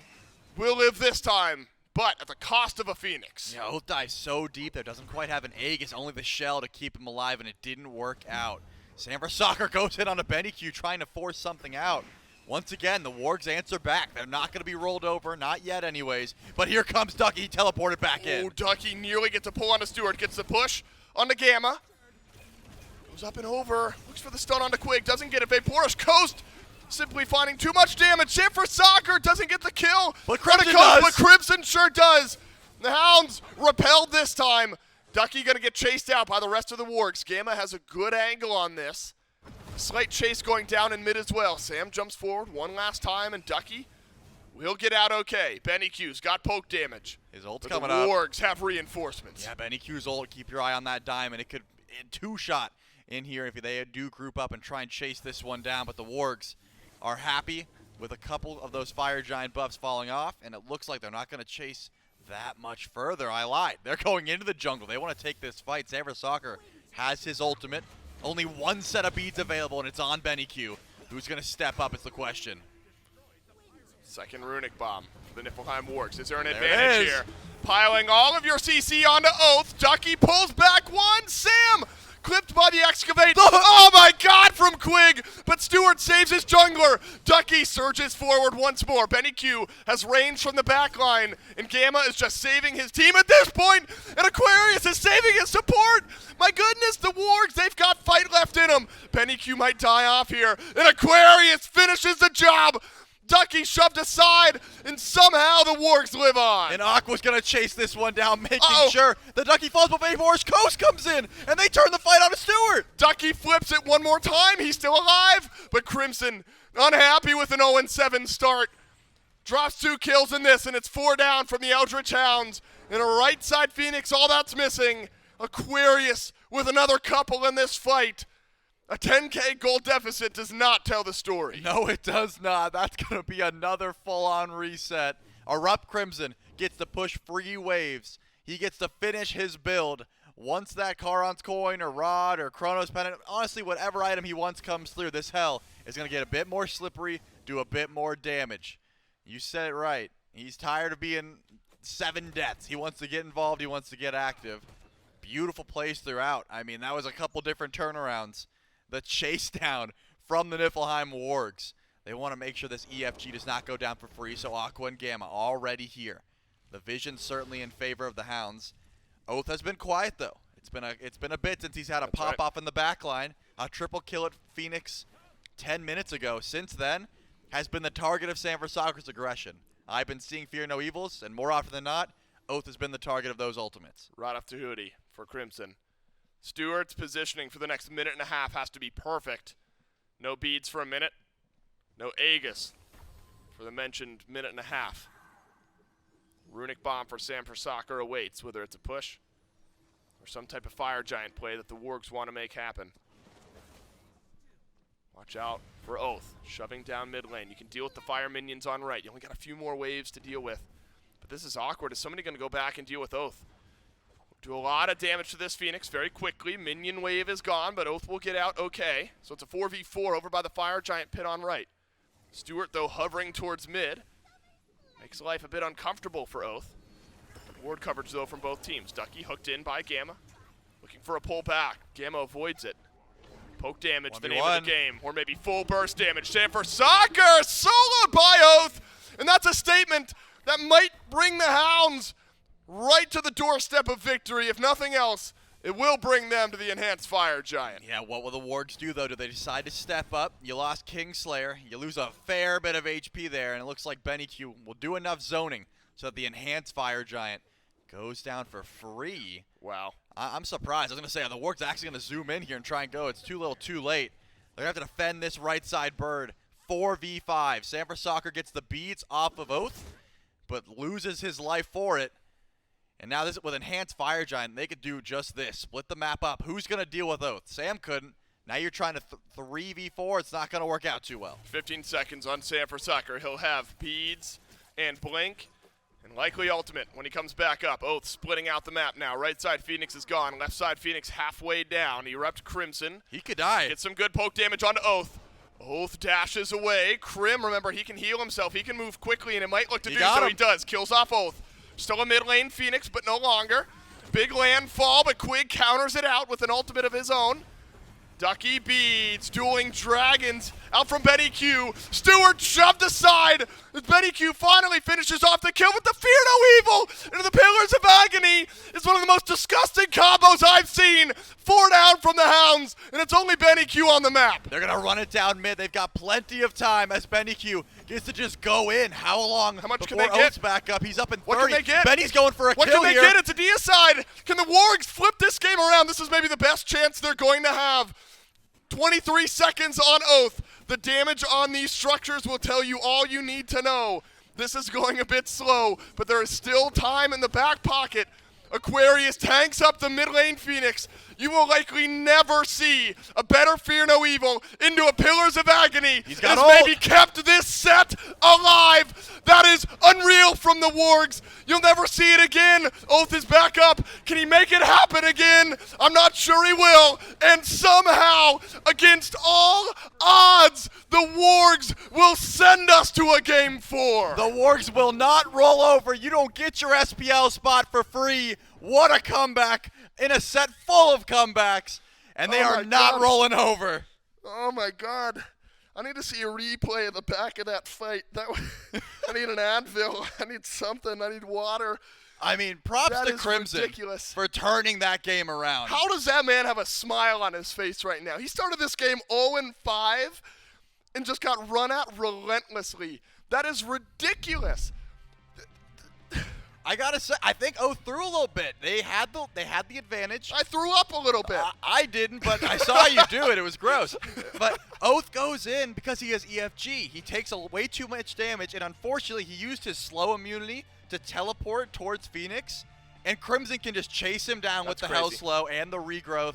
Gets that kill, and so much damage afterwards. Aquarius, I'm looking at the back of this fight because we're focused on the front of it. Yep. Now, the corner of your eye, you just see Aqua and Pillars Big of Agony, circles. and everyone's at like half HP, and they're all scurrying, and suddenly the Wargs are running forward. Then I'm thinking, there's no way. And that is such a dire situation that the Wargs are in. That can't be understated. They're massively behind in gold. Their right side Phoenix is gone. Their left side's about to go. Their mid lane drops. The landfall gets the ult out of Quig, and that's it.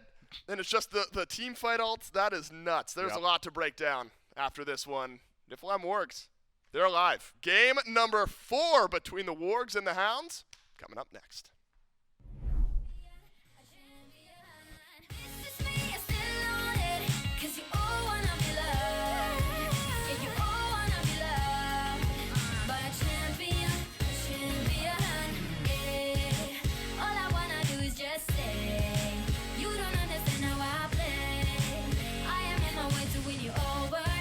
No way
Well, the run for the Niflheim Wargs does not stop with game number 3. In fact, it now continues forward as the Niflheim Wargs able to find a win on the back foot up against the Eldritch Hounds. A dominant performance throughout pretty much the entirety of the game for the Hounds. Crimson having, unfortunate for him, probably one of the worst performances he's had all tournament. I think even dying more in this one game than the entire rest of the tournament. But that is not enough for the Eldritch Hounds to be able to push them back. The Niflheim Wargs able to battle back, and my friend Goremizer over here having a little bit of a giggle. The way Crimson described it in the break room was, I went scrim mode, and it's just he died a lot. At the ends, gets a lot done. Look, I was fully prepared to come out here again. You know, we got up when it looked like the Hounds were about to win, ready to rush out here. I was so prepared to just come out and have this whole thing about, hey, you know, this game goes really long. When a game gets this distance, you know, most of the time it doesn't matter how well you dominated, but the Hounds were able to hold out. Little bump at the end of the road, blah, blah, blah, blah, blah. Some of that still ended up being true, right? Sometimes when a game goes long, you can ignore a majority of it. This is one of those, right? What you need to look at are all these highlights you're going to see from this point forward when you're starting to see Aqua with a triple kill. And then you're going to see kill after kill, play after play, where they are at their own damn Phoenix line, but they are defending like their lives depend on it, and in a way they do, right? This is for such a life-changing event, for such a huge deal, that it changes so much to make little plays like this. They turn them into big plays, right? Being able to take a 1v3 trade. All sorts of things that I think end up favoring them. And you have to imagine, one of those you feel like it's a hero play. Miracle play, delays the game a little bit, but the Hounds still have such a lead, right? Second time it happens, you go, well, damn, okay, the Wargs are showing up a little bit, but I don't know what the lead the Hounds have. It keeps going even. It's just not going to be enough. You watch this team, and it's just fight tooth and nail for every single fight. And then you see Sam for Soccer get soloed on right. And you think, all right, surely that's the end of this game. That's the thing that's going to be what ends it. And then Sam Respawns comes out and gets a massive Fear No Evil, huge play, and that leads into a massive win for the Wargs. And it is exactly what we were talking about, J-Mac, and some things we talked about earlier this week. When a game gets to a certain length, all that matters is how many kills you can put on the board. Because if they have 3 people gone for a minute, you are set for so much on the map. You got all 5 gone for a minute, you're running it down mid, and you're seeing what you can do, and that's exactly what the Wargs did. And there was a moment near the very end of that game, you know, Fire Giant just gets taken by the Eldritch Hounds, and I looked down at one specific cooldown moving forward. Now, I don't know if this was the one that potentially could have changed things around, but you saw at the very end where Quig had to use his ultimate to immune getting pulled by the Maui. And the reason being is because when he walked out of Fire Giant Pig, when Quig had walked out, the knockup of Fire Giant actually stole his Magi's Blessing. Now, I don't know if that would have been up by that point again, or if he maybe lost it right before the fight, or if that would have made the difference. But that's one little thing that I did notice, a small thing. And it's just those small little things that can make or break a team fight. But I also think the fact that Fear No Evil plus Pillars of Agony comboing onto 4 different people during a fight is probably also not a great way for a team fight to go. I thought for sure you were about to mention, because I thought what we were about to see. I see 5 people running down mid. Takes a little time to get through the tier 2. Takes a little time to get through the Phoenix. About 5 seconds out by the time they hit the Titan for Oathhh to respawn. And I'm like, we're about to see the wildest set pentakill in the world. Could have been insane. He goes in, and look, he gets some good damage out. The minute I see the Fear, though, from that Hades, I think that was the big sign that it's like, okay, the Wargs have this, and they can continue on. But, I mean, even at the very end, right, the Hounds had been playing so well this set that one player was having me cast some doubts over there. The Wargs proved me and proved the Hounds wrong there in that instant. And I think they have some notable adjustments throughout this one. The first big one is the fact that they're first pick here, right? And I think that's a smart move for the Hounds. Not only that, maybe some very smart bans. And this is going on what you were discussing earlier, what we always talk about in these 5-game sets. Once you start getting into Game 4 and Game 5, you start deviating from the meta bans. You know, you still have a few of them here, Vamana, Freya, Ymir. Those are still the meta that you want to ban away. But you start seeing the game-specific ones. What was giving us trouble in Game X of this set? Well, in Game 3 of the set, Hades, Hunbats, especially in those last few team fights, were a huge problem for the Eldritch Hounds to deal with, so they're going to ban both of those away with the Ymir. Now the question goes to the Wargs, because I would also say that the Maui became a problem as well. The Maui was definitely something, especially if you look at Gamma. 4-man ultimate on a Phoenix defense, sets up for Aquarius to get a triple kill. Big ults all throughout the ending stages of the game to really set the team up. But the Maui will make it through. The Thor, for the first time this set, has been left open, and it is an immediate snap lock for Oathhh, and definitely a pick that he is no stranger to. Yeah, I do not blame that pick for happening whatsoever. I think that is just such a good choice immediately up front. And it's exactly like you said, and this is where you have to start balancing the performances of like Game 2 and the performances of Game 3, Game 1, etc. And what's meta. Are you more worried about Oathh on Cliodhna or maybe Set, considering most of last game was going in their favor? Or are you more worried about Oathh on Thor? And in this case, they do, lock themselves in, get rid of the Cliodhna if you're the Wargs, let the Thor through so they think they can handle it. And the same thing can be said for the other side, because you had mentioned it, you're banning out the Hades, the Hunbats, you're banning out things that are very big problems from last game, pretty much the only reasons that you lost, at least in terms of immediate Phoenix defenses, and then you get some bigger impacts from the rest of the players. But if it's not for Aqua, and it's not for Gamma, and it's not for Sam, those Phoenixes don't even start to get defended. They make some huge plays to make sure it happens. Now you're letting them off of maybe 2 comfort picks or 2 power picks from last game, but you're going to open up these meta, right? You get an Ishtar and a Yamoja immediately. I think that this is going to be something that the Wargs might be able to work well with, or we might see them fall flat on their face just depending on how this shakes out. Lightning bolt. We'll switch away. No Maui this game, which is maybe surprising, considering the performance that Gamma had on it in game number 3. Instead, Somewhere it will aggro's be crying. a swap over to the Yamoja, who, I mean, if we dial the clock back even just a few months ago, nobody was really playing Yamoja. She was being largely ignored Yeah, it for was the wild. Maui. When she was literally top pick going into the end of Phase 3 and the Phase 3 playoffs, we take a little bit of a break. We come back to the World's qualifiers, even the World stage. Hardly any play from that god. So now seeing it replacing Maui in that slot for the Wargs alongside Tiamat and the Ishtar. We get a good look at the top 3 for the Wargs. Hounds, along with the Thor, will once again go to the Sylvanus for Quig, and the Merlin, this time going over for BennyQ, something we haven't seen on him this set.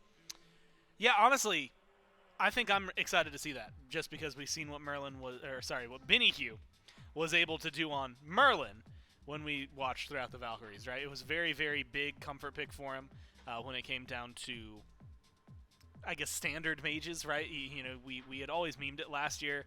And in a tournament like this last year, we're watching him lock in things like Anubis in game number 2 because he knows he can do well with it, things like that.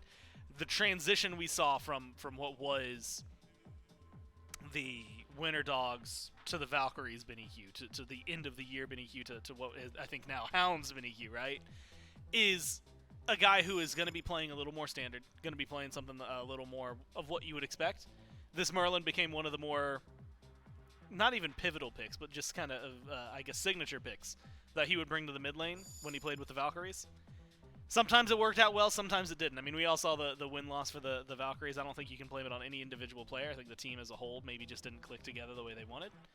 This could be a pretty big pickup for him. Could not make a huge difference. But now what will we see from Ducky?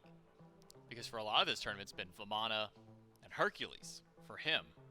Now let's see something come out a little bit different for Ducky moving forward, as it is a Hercules pick for the Niflheim Wargs after the second wave of bans, which did include 4 assassins in there. Loki, Camazotz, Susano, and Mercury, all taken away. Leaving Sam for the final pick for the Wargs, giving him a full look at the draft and what he might want to go in the carry with. I wonder what that option will be for Sam. If I'm thinking signature Sam picks, well, just about all of them, aside from maybe the Thanatos, is all been taken away at this point. You know, the Hunbats, the Susano, the Thor, those are the top 3 that I think of when I think of Sam for soccer. So I'm curious as to where he'll go, but also where we might see the jungler go for the Hounds. Because it's actually going to be Nemesis for the jungler. It's not going to be Thor going over to Oathhh. Instead, that one going over for Ducky. I will give a little bit of credit over to Sam. And I think this is just necessary because you had mentioned it, Thor, Hunbat, Susano. Actually, Nemesis is his number 5 most played. Pele's in there. We've seen a little bit of Pele this week. And so theoretically, you could slot that in if you really wanted to. The question is that what you want in this? When I'm looking at this team draft, you've got some decent fight, but I feel like somebody that has maybe a bigger team fight-esque ultimate could be pretty big. I also think maybe the carry potential, right? It goes a little bit of both ways. It just depends on how much you feel like, as the Wargs, you can rely on this Umoja and this Hercules as your setup. Do you need a third person to be, your Hunbats, right? Since that's already banned out, you can't use it. But do you need that level of impact? Or do you need someone who can get in, get some kills? That's where your Pele's come in. And so going further down, I mean, like Robin, not where I'm thinking of. I'm going to be honest, it was going to be a little while before I got down to a Hebo. Wow. So that catches me by surprise, but not something I dislike here, right? You're talking CC, he's got some good knock-up. And sometimes the best CC you can have, J-Mac, is the capability to just kill them dead before they can do anything. They can't, death is a lot longer in this game, a version of a CC than a stun, than a root, than anything like that. And there's probably some existential stuff we could say here, but instead we could just focus in on the Hebo, focus in on Smite, you respawn, things like that. And I think that it's a fun pick. It can also get ripped apart, right? I mean, I love Hebo. He's one of my favorite gods, the reason I got into the game. He can do so abysmally, though, that it is a very double-edged blade. For a long time, glass cannon was the term that was thrown around. But I see Thor, I see Merlin, I see the Cernunnos, the Nemesis. I see that they're going for a squishy composition on the Hounds. Even when they build tanky later on, if you're assuming, let's say, Thor solo, even Nemesis solo, since we've seen that, I have to mention it. Either of them, more than likely Thor, though.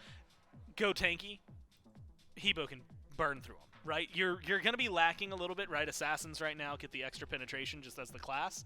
That is going to be something that you maybe wish you could get in on. But I think otherwise, once you get some items online, the way that we've seen in the past, this pick can hard carry. Sam can hard carry. It could be a really big achiever right here for the Wargs. And I wonder for the Hounds, if this Thor was maybe always planned for Ducky from the beginning, or if this was definitely one maybe that Oathhh and Ducky were kind of like, okay, we'll hold it here. Maybe it'll go to me. Just depends on what kind of gets picked up or maybe what gets banned through the second wave. But we do see the double assassin composition go now for the Eldritch Hounds. Thor to solo, most likely for Ducky. He has played it a couple of times already. And then Nemesis in the jungle now for Oathhh. That can be that hard carry style. You think of Nemesis, you think of the tank killer. And I was honestly maybe a little shocked we've seen so little of Nemesis. I mean, with how many protections are being built, with all this damage mitigation that's been going through on there. I would imagine the Nemesis maybe would have been at the top conversation for a lot of junglers out here. But looking at the Hounds composition, it worked so well for them kind of to start that game out.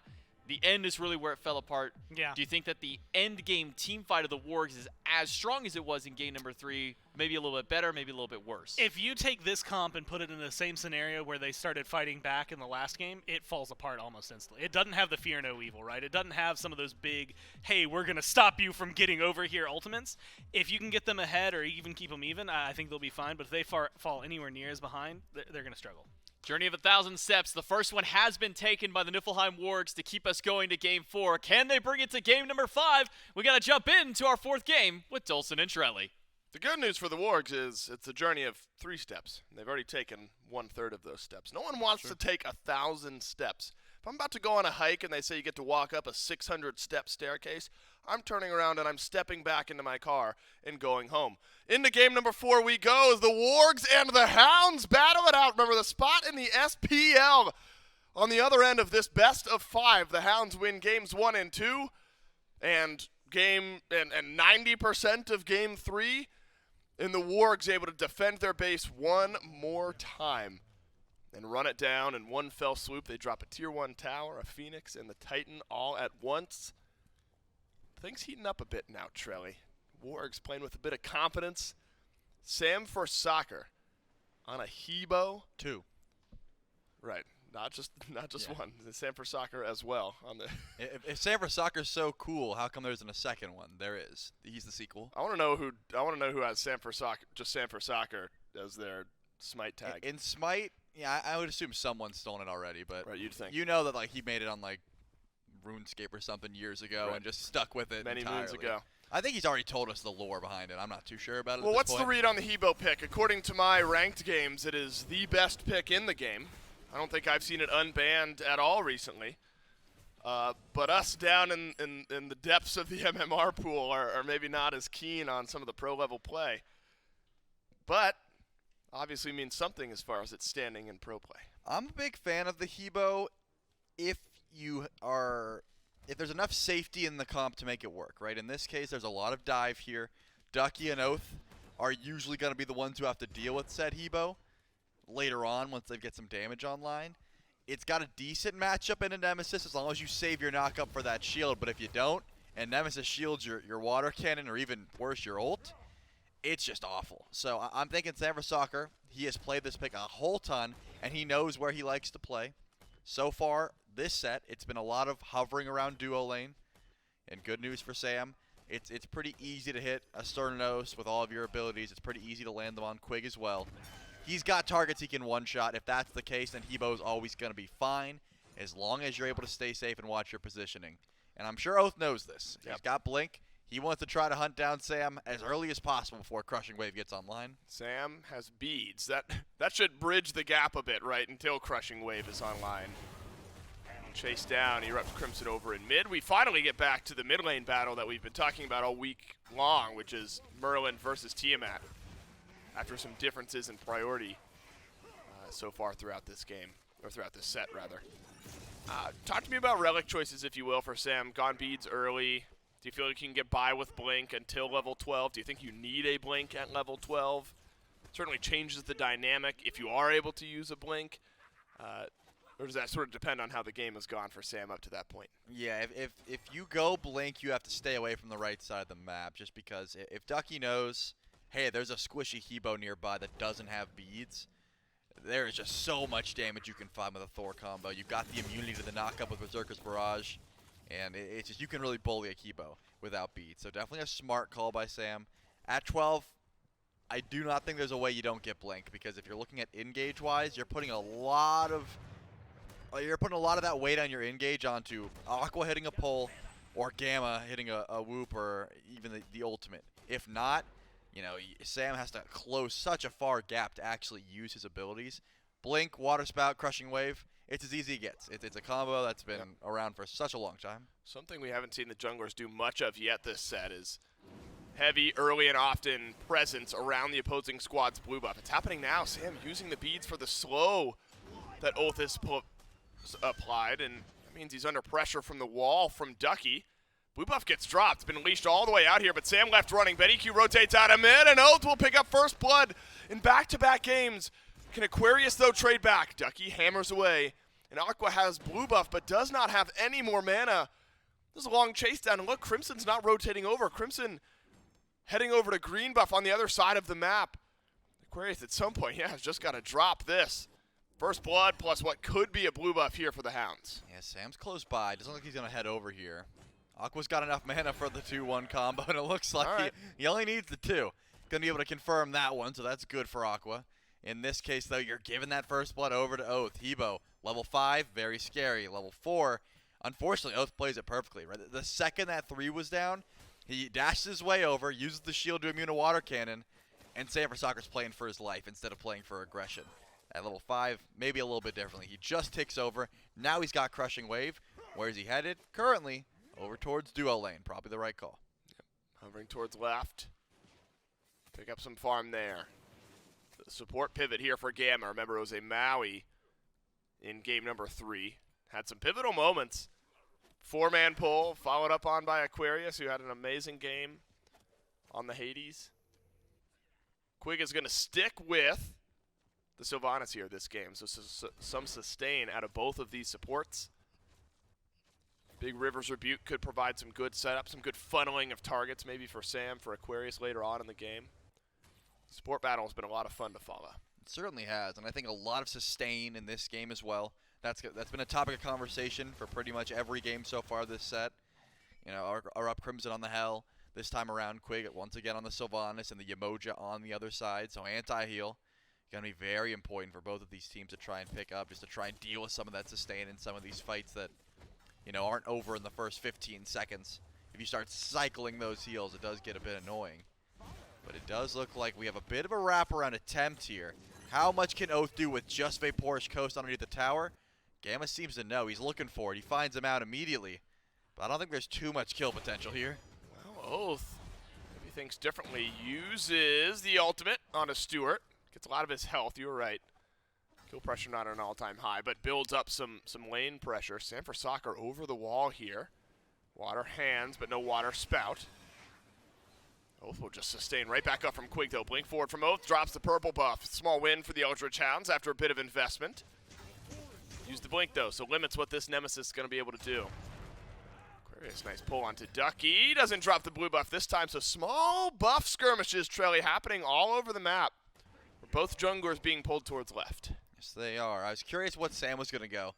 In the jungle, Book of Thoth is usually the call. Soul Gem next, or in this case, could be Divine. But look at this early pull here onto the Gold Fury, and it's going to be confirmed. There's no one from the Wargs that want to step up. The Eldritch Hounds get a 6-minute Gold Fury for absolute free.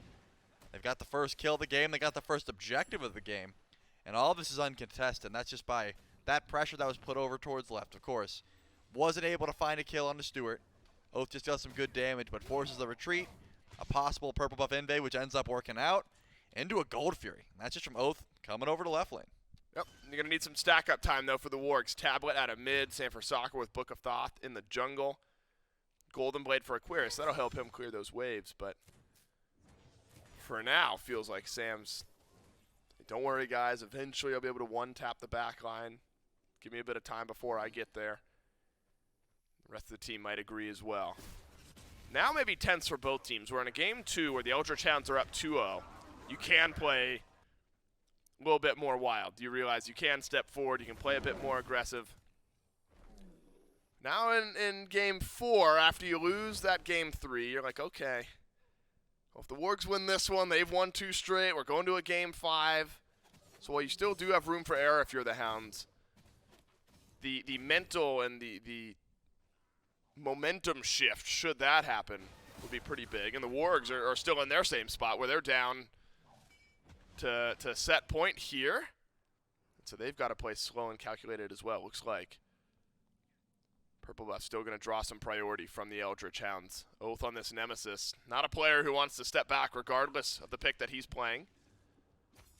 Continue to do so. Remember, Sanford not been able to gank left all that often here this set. Maybe just helping confirm the shield buff. Looks like that's going to be it for now. Later on in the game, though, Oathhh v Sam, the Nemesis pick, should be fun to follow along with. For now, though, Quig actually wanting to fight. Double stun out of Stuart. Oathhh is here. Knock up from Sanford. Gamma's in some serious trouble. The best that he can do, drop his ult. He's dancing over on the other side. And the Riptide's enough. Oh, my goodness. Gamma plays it perfectly. He's unreal. And Sam is there to flip the kill around. Krim is rotated out of mid for coverage as well. Gamma did literally the only thing he could do. Yep. He had no other options. Then he does it perfectly. And Sam makes sure that there's not enough HP on Oathhh to dive that tower with the crushing wave. And he gets credit for that kill. Evened up 1-1. Beautiful rotation as well. BennyQ meets it halfway. Says, hey, Crimson, you're not coming through. This fight is over. They have a little skirmish in the jungle. They go back to mid lane just fine. But you highlight it. Perfect positioning there from Gamma. Hide behind the small little window you could behind your river. Like, if his ult was even further, if it was further to the left, yeah, he would have just. He would have been in trouble, right? Because he couldn't get out. Exactly. He went in those small little crevice and was able to zoom his way out of there. Wow. A lot of damage put towards your Moja, but Gamma didn't panic.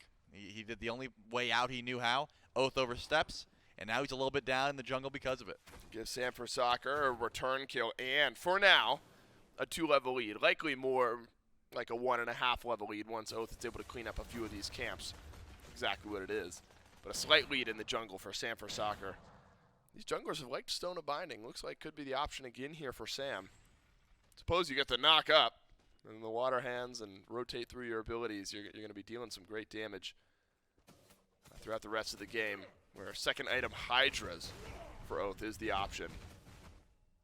Battle of the Jungle continue on here, Trelly. Remember, it's that level 12 big pivot point that we talked about for Sanford, how important that's going to be if/when he gets that blink online. We talk about Relics as good power spikes, but that's a really big one for the way that Sam is going to be able to play. It makes the Hebo jungle so much easier because if you're waiting for someone to get close enough to you for you to 3-1 ult Right, them, someone tower diving your support. yeah, Right? it is difficult to find those options unless, of course, they just get handed to you over in left lane. So for the future of the Hebo gameplay from Sam for Soccer, yeah, Blink would help. If he fears the dive too much, sure, Aegis is fine as well, assuming that Aqua and Game are on point and are okay with being the sole initiators of this team. But I imagine Blink is still the call for those kind of hero plays, for that level of initiation that we know Sam can and has made so far in this set and through the entirety of this tournament. Primal Fury's back up, though. Already you can see some vision here from the Wargs. The Hounds are circling by as well. They don't want anything to be snuck. With plenty of burst, with Crushing Wave, you don't want to leave anything unchecked. That's right. Crimson will now pick up Book of Thought for himself.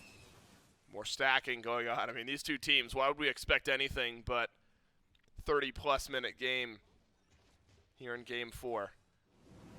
Still knock up there from Sam helps confirm the purple buff. So the Hounds have made an active decision to put a lot of pressure on the left side, and they've immediately translated that into Primal Fury pull. And it just burns so quickly. You've got a Merlin and Shred between Oathhh and VaporishCoast. Where's the ult? There it is. And these Furies have been an afterthought. Can Sam find the positioning? Crushing Wave! Looks like it hits Quig. Just misses out on Coast, but it might not matter. A knock-up from Sam and a kill from Sam. And the duo lane of the Hounds swept aside. Unfortunate there for Coast. That ult was by all means meant to get Quig. Coast just happened to be in the crossfire. Gets caught out. A beautiful ultimate there for Sam for Soccer. Just missed Coast, but it did not matter. That Hebo able to chase that one down, but looks like Oathhh trying to find a kill on a Gamma. Crimson has some good damage. The pullback. Ooh. Not enough damage. So close. Man, Oathhh, you can tell this is a player so excited and so invested in making stuff happen. Something not great happens on left, immediately goes to mid, looks for something in there, and knows those damage numbers perfectly alongside BennyQ. Maybe just one tick of that ability from Benny away, maybe two, grabbing a kill on the Gamma. And Gamma started to warm up a bit in this game. Now, Oh, yeah. A couple Rivers Rebuke for different reasons. One has gotten him out, near perfect positioning on that, and then another one that traps two members of the Hounds in, followed up wonderfully by the rest of the Wargs. Yamoja, a very player-dependent pick, right? And Gamma, maybe the most talented support here in this tournament. One of, for sure. Starting to spin up the wheels a bit on a pick like this is a threat for the Hounds. No doubt. When you see the Yamoja heating up and you know they can just initiate, then you get that extra level of safety. And you can see that Sam for Soccer probably saw it as well, because he did end up getting that Aegis. He did not get the blink. He is trusting Gamma and Aquarius to be the sole initiators on this squad. And now he's going to hover around this Pyromancer, you're which right. spawned in right on time. 13 minutes, give or take. They're ready to try and go for it if possible, but it doesn't look like an immediate pull. Both teams have vision around the objective, and there's nothing on the left side of the map. These hunters have been very safe. They know both these junglers have the tendency to walk over to left lane and hang out for a bit. So I haven't seen Stuart or Coast walk up past the halfway point, especially when these buffs are spawning up, because guess what? Oath's got the timer. He's going to head towards that purple buff immediately. Ward coverage down, though, from Stuart. Sam, rotate to this side of the map as well. It's going to be an immediate 2v1 until VaporishCoast is able to get in range. Oathh rooted in place. Sam is when you might wish you had a blink. Unable to get in range for the knockup, and so Oathh able to shrug it off. Stroll away, fine. Pressure from the jungler continues while BennyQ mounting pressure onto Crimson. Playing with fire there, sticking around. Well, that was actually the Arcane stance. Yeah, it was the Arcane stance, right. Playing with Arcane there, sticking around. Able to build up some stacks, get the farm down nonetheless. BennyQ's Merlin. It's been written about, it's been seen. And the battle between these two later in the game will be fun to watch. Yeah, it's difficult to try and deal with that amount of poke, especially when you don't want to drop a relic there. So Crimson sticks around just long enough to put his health bar too low to defend this Pyro. Gamma, Sam for Soccer all walking up. Going to be a 50-50, and the Wargs. Oh, he does. Gamma gets it. No, the Wargs get it. Sort of bubble bounce. I didn't see what else could have gotten it. Gamma, but that was you. I'm sorry if it was someone else on the Wargs. So he's smiling. Gotta be. Well, I'm smiling if my team steals Pyro, but Well, that looks like Sam used no abilities, to be clear. I didn't see him throw anything. Right. So I'm That's thinking, an I stole it smile. Yeah, exactly. Gamma making plays happen across the map. Nobody, unless I see it in the back pocket of Gamma here in a moment, ends up going back for the Runic Bomb. So Gamma did actually go pick that up. He said, I earned it. I earned it. I did it all. And the Wargs needed it because the burn around these objectives is just so fast. The Wargs, if they're not there instantly, it's effectively gone. We're going to see it again here around the Oni Fury. Just look how quickly this is going down. Stuart's close. He'll have steal potential, but Oathhh is simply not happy with there being an Ishtar anywhere on this side of the map. Hounds lose out on the Pyro.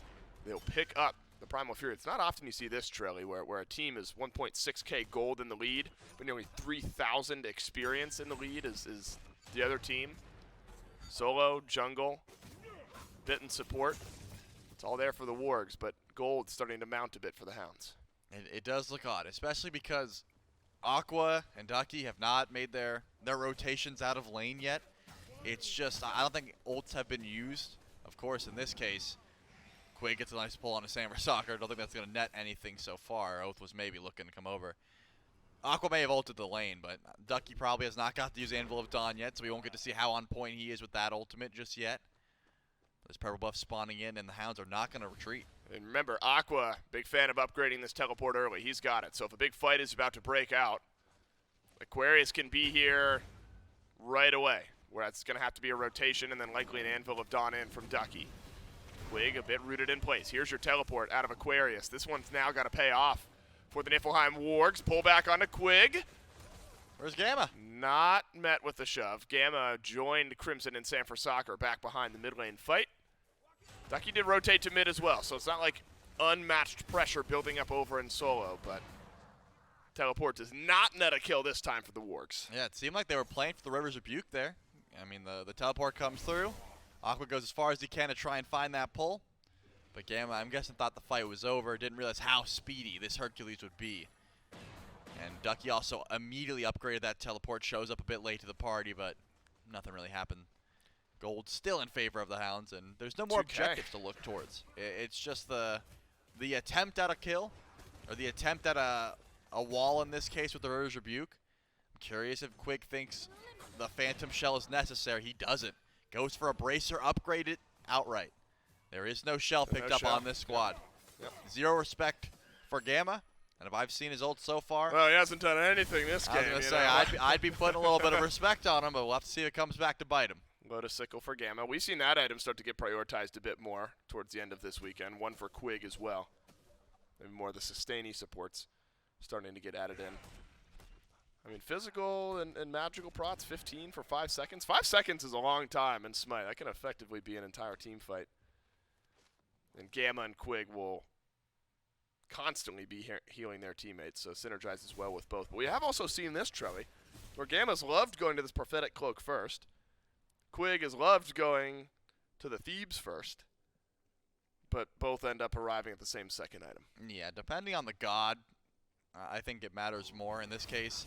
There's not much poke Sylvanus Yeah, has, sure what right? Quig's doing. You can't really walk up and hit your... I'm hitting 30 pulls, 15 on on physical characters, and 15 on magical characters. Well, if you are, that's great. Quig isn't.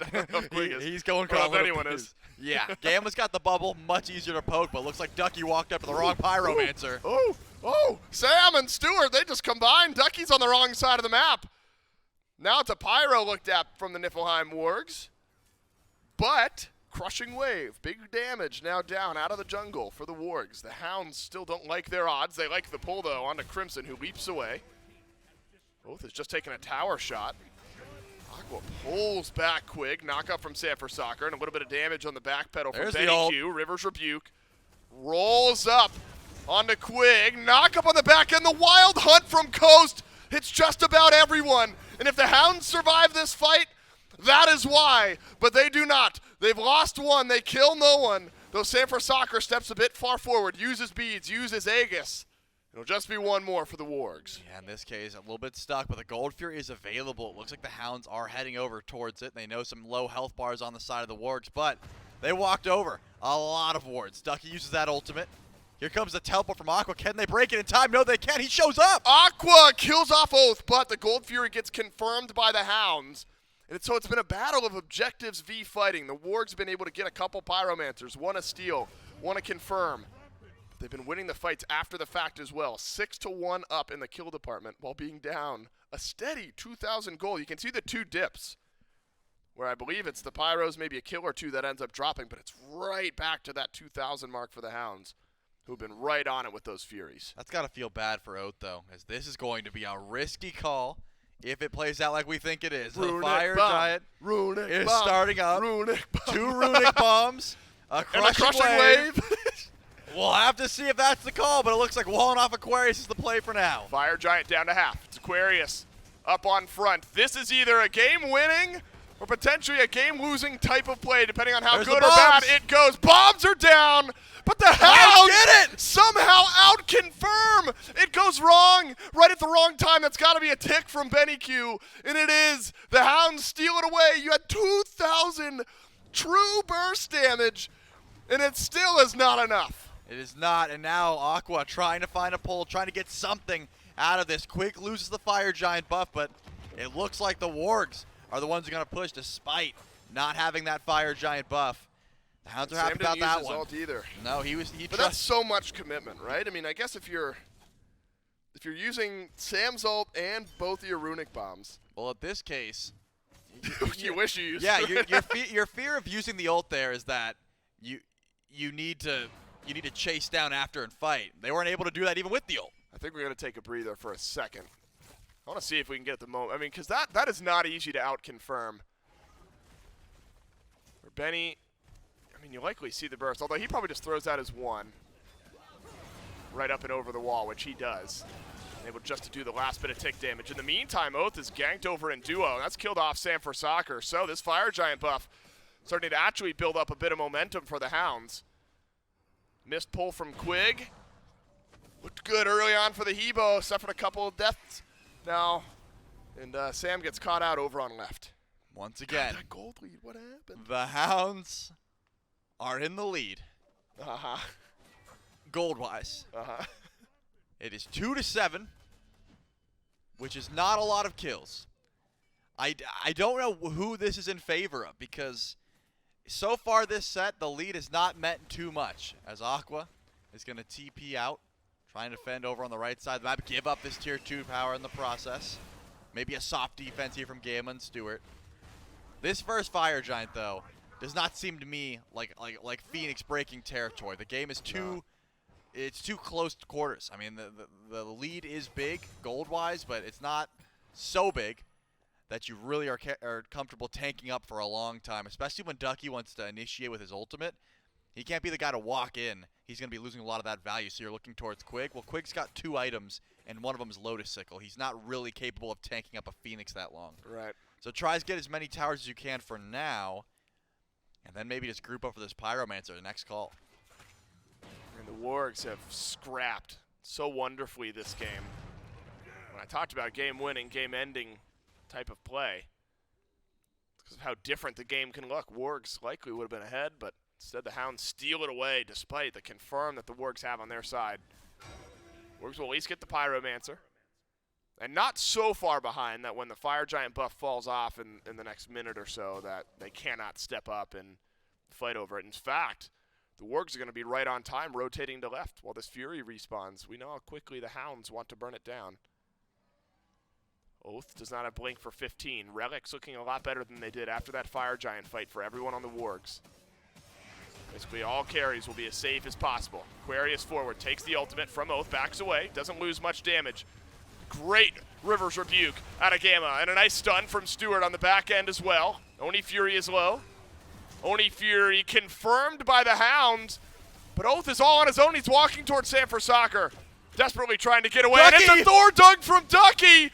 He does the Sam thing, and he chases down the rest of the Wargs, and could be more on the other side of it. Crimson run at by Oathhh, and this one will strike pay dirt, and the Hounds have some more. And Oathh's not done with this. Stuart forced to egg it, and here's the burn for BennyQ. They want to chase this all the way to the fountain, and Stuart's going to fall down here. Oh my God, this is brutal. And the Eldritch Hounds, they've got death timers. The Eldritch Hounds have found an opening fight seemingly out of nowhere. They've stolen away a Fire Giant, and they've stolen away a chance for the Wargs to qualify into the Smite Pro League. It's players who have deserved it. They have not wanted to be given a spot. They've wanted to take a spot. And the Eldritch Hounds join the Smite Pro League. The Eldritch Hounds off the back of a crazy chase down and a massive ultimate there for Ducky. I mean, that Thor ult might as well have stamped the ticket to the SPL for the squad. Beautiful chase down. Oathhh goes crazy. And look at those smiles. Wow. That is a well-deserved win there from the Eldritch Hounds. Man, I rewind.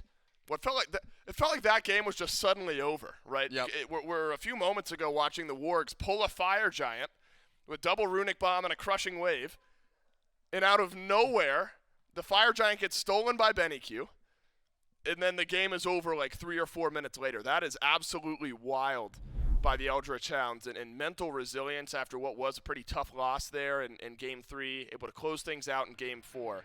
It's an impressive team. They're in the SPL now, and they deserve it.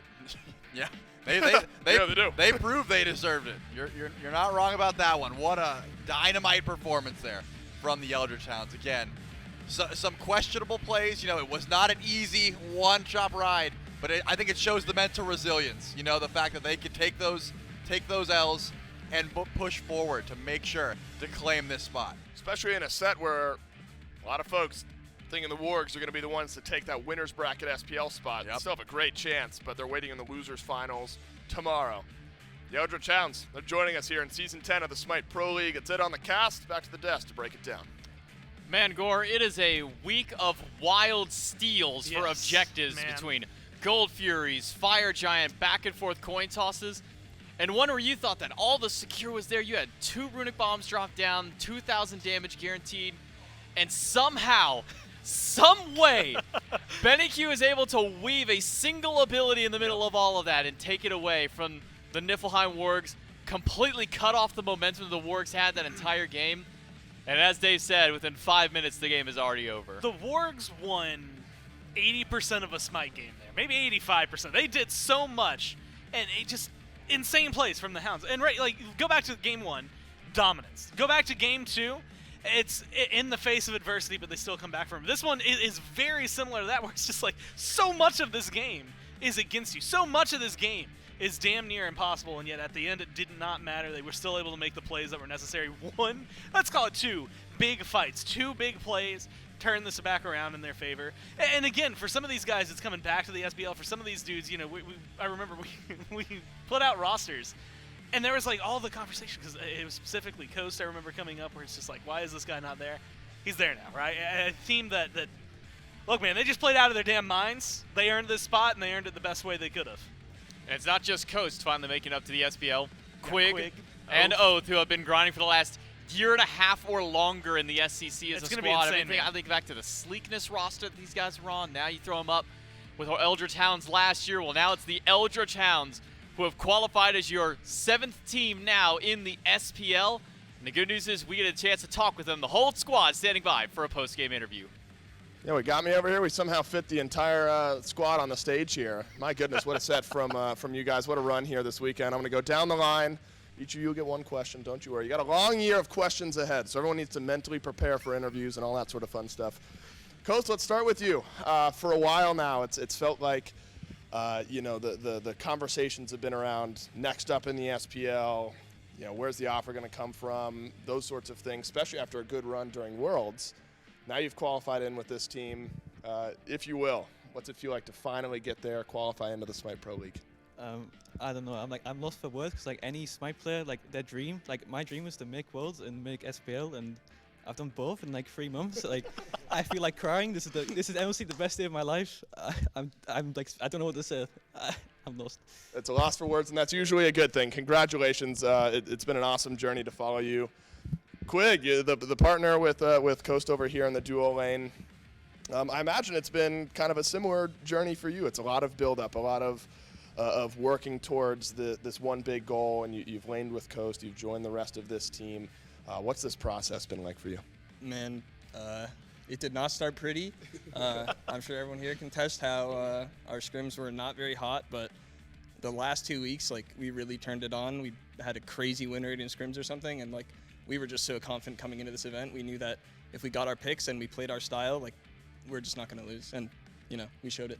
It was a dominant-looking set. Your Sylvanus, something to be feared. Keep your eyes on it. BennyQ, you're back. It's not the Valkyries this time. It's the Eldritch Hounds. I'm sure you're tired of doing the whole play-in thing, but you're able to make it yet again. You do it with this squad here this time. What's it mean to be back in the Smite Pro League? Well, the last few months have been really rough on the Valks and like leading up to like Worlds and everything. So it's just like a really nice confidence booster. It's like, yeah, I still belong, you know, I'm still good enough, and that means the world. And it really felt like you and Oathhh specifically, and I'll talk to Oathhh here in just a moment. You guys synergized so well, a lot of mid lane dives seemingly working out for you guys. I think it was, game 2 or game 3 when Crim was on Hell.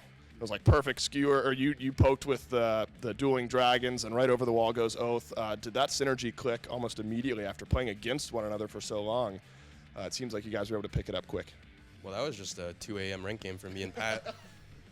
We do that on the daily, but yeah. Like Quig said, it was rough maybe the first week.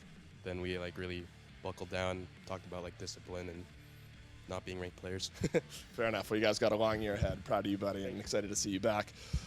Oathhh, we finally get you here in the SPL, and I talked to Coast just a moment ago, and a lot of the talk around him, and I think with you, we've had these types of conversations in the past where if there's been jungle turnover in the SPL, you know, whispers of Oathhh kind of, you know, is Oathhh going to be the one to replace player X, player Y? And it's been a lot of conversation. I think if you wanting to do it with a team, do it with the right team, and you finally are able to reach that goal. Did this feel like obviously it's the right team to do it with, but what made this squad so special? It's just we battled through adversity very well. Like we said, like the first week was super rough. You know, things were just not going well, but we kept our cool and flipped the switch, and now we're SPL. So, look, your play style took over a couple of the games here in this set. Do you think you embody just the W key jungler maybe more than some other players do? I actually don't think so. I think I was like probably the most passive jungler coming to this event, just because like, I mean, I'm literally just AFK farming for my bluestone and then just tossing out ability AC 50 numbers. I'm like, that's cool. So, you know, I mean, they kind of banned me out though, so I had to like, you know, go back to my more traditional types of picks, but I'm really happy with how I played this land because the last one was kind of rough for me. So you did great. You did great. You deserve it. Excited to see what you get done throughout the rest of this year. Ducky, we get you back in the SPL now. Are you ready for another year of Smite Pro League action? Yeah, I'm ready. I'm like a cockroach, dude. I don't get kicked out. Well, look, it felt like months ago, you know, the Hercules and it was some of the SEC qualifiers and the Worlds play-ins, things like that. Some of these picks that you ended up playing this weekend anyway, we're starting to boil up a bit. Feels like you're right at home in this meta. Do you have a similar read? I was just racing to hit level 20. Every single game, I didn't want to rotate. They were doing gold. They did pyro, did gold again. Like, we lost 5 fire giants to gladiators. But as long as we hit level 20, we're cruising. Well, you're like, you know, you got a bunch of young guns under your wings now. Are you father figure of this squad, or is it the gentleman next to you and your head coach? Under my wings, I'm like 4 foot. more theoretical. We'll call it theoretical wings, right? Yeah. I don't know. I've got some young bloods, and they're obviously proving themselves. So I'm looking forward to another good year. Should be a lot of fun. One final interview for me. Chuck, we talked before the game. And I know you were coaching against your buddy Neil, and we want to think about the happy things right now and not who was on the other side. You get back with a different squad. Yeah. How was this experience a bit different from some of the other times you've had to go through things like this? I mean, honestly, it's been kind of similar to how, you know, some other teams, or like, you know, Warriors, for example, going through play-ins, like obviously, you know, joining a new team as opposed to Warriors where we just were together for a while, like Neil and all them, but like, you know, once like after like a week with these guys, I'm like, oh, these guys can do some, we can do some business here. So yeah, I'm just really happy to, you know, qualify, you know, like this with a team that is so hungry and like, wants to do it, right? Like, I'm just, so happy for, so many of these players, like Coast especially getting in, like Pat, Quig, like everyone just really happy. They all deserve it. This is a team full of very deserving players. I cannot wait to see what you guys get done. Welcome, Eldritch Hounds, to Season 10 of the Smite Pro League. That's it for these guys. Make sure to give them all your love, all your congratulations. You're going to see a lot of them this year. That's it for us. Back to the desk to close the day.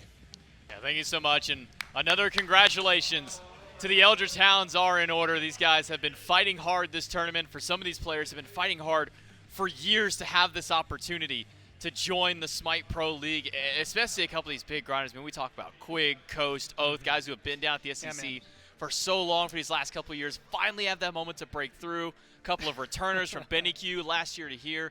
Ducky, who took a year away from the SPL after the fallout of the Valkyries in prior situation, then spending a little time off and then joining the SEC at the tail end. Gotta feel amazing for these guys. And I love what Chuck had to say at the end of that interview, which was, previously he'd been teaching, coaching teams that had been together for a little bit of time. They've had some synergy together, like the Warriors and whatnot, in a similar situation. But just hearing Chuck just say, man, these guys got something for a fresh squad of players who some haven't even been playing together for more than a couple of months. Yeah. He's got something to say. That's when you know you got a magic formula, man. You know what I mean? Like, you've got a lot of players, like you said, and like we've talked about all week. A lot of these guys have been in conversations, right? Ducky has literally been in the Pro League. Chuck has coached fantastic teams in the past, successful teams. Benny just left the Pro League, and as he had mentioned, maybe not the way that he would have wanted the year to go. But being able to prove to yourself that you are good enough to get back in there, or to earn this spot with someone like Coast, who I mean, given his career, yes, some of this includes console, but has like the most pentakills, I think, of any individual player. When you start factoring in the way that Oathhh has been in that conversation, Quig have been in those conversations, these players that have been in the SEC for so long, you put them together, and we've called some of these teams kind of like they're the Frankenstein, like where they just took pieces and put them together, things like that. This is a team that especially after hearing Chuck's testimony, they got something going for them, and we saw this weekend that it is something good that they've got going for them. I'm really excited to see what they have. Definitely still things that I think they're going to clean up by the time they get to the Pro League. Definitely some things they're going to learn, right? Benny's going to know it, Ducky's going to know it, Chuck's going to know it, but Oathhh, Quig, and Coast are going to realize, like, once you're there, it's a very different game to be played. So there's still a lot of room for them, but it's exciting to see them get to the top right here. I think that the way they played this weekend, they earned this spot. I'm happy to accept them. Plus, I mean, everything they're getting from it, right? You're going to live here. You're playing on land all the time. You got a salary guaranteed now. It is a very different lifestyle. Coach said it best. It's like a Smite player's dream, and for 6 people, it just came true. I mean, even hearing just in that brief moment there with Coach saying, man, my dream was to go to Worlds and to be in the Pro League, and he's done that both within 3 months time span, being able to qualify through. Well, let's take a look at the bracket. We can see the journey that the Eldritch Hounds have made up through this point. They had to battle it out, all starting against the Tartarus Titans earlier on this week. They found the 2-0 there, battled against the Gilded Gladiators yesterday, found a 2-0 in some of the most dire moments that we have seen from a team like this, being so far behind, and again have done it today, a 3-1 over the Niflheim Wargs to be the first team to qualify to the Smite Pro League. And Gormizer, we still have 3 more teams, 1 more to qualify to the Smite Pro League. But who would have thought? And now, again, we dial back to the caster discussion that we had a couple weeks ago on the round table, talking about all the teams. Everyone unanimously had the Niflheim Wargs as a team that was going to make it through. So far, they have it. They still have 1 more opportunity to do so. But the Eldritch Hounds were not a unanimous decision. It was only a few of us who had said, yeah, Hounds are probably going to be one of the teams to make it through. We have a chance, based on the performance of the Scorpions, of the Gladiators tomorrow, to see how that match goes out, and then them against the Wargs. We could be seeing where none of us got a full prediction correct. Yeah, and honestly, I do think it is worth, like, the 3 teams remaining, 4 that we came into this last portion with. All of them, honestly, hell, all 6, right, of the last few that we got to come into today with were fantastic teams, and a lot of players that I really am excited to see what the rest of this season, what the rest of this year is going to look for. But for players like the Hounds or whoever ends up being team number 2 here, it is pressure now, right, for those bottom 3 teams. If you're looking at it, Gladiators or Scorpions, both of them very phenomenal teams. One of them's just straight up not going to make it. They're not even going to get the chance, depending on how tomorrow goes. And sometimes that's just how it falls, right? That's the whole point of the tournament. That's the whole point of double elimination. I'm excited for what these teams have. It was not an easy path for the Hounds. We got one of them. It's not an easy path for anybody from here on out, man. It has been an insane day of Smite, and we still have one more to go. One more best-of-3 elimination and one more best-of-5 qualifier round to see what will be the 8th and final team for Year 10 of the Smite Pro League. You're not going to want to miss it. It's all going to be starting at 11 a.m. Eastern. On behalf of myself, Gormize, all the cast, and everyone behind the scenes, thank you for watching, and we'll see you tomorrow for our final matches.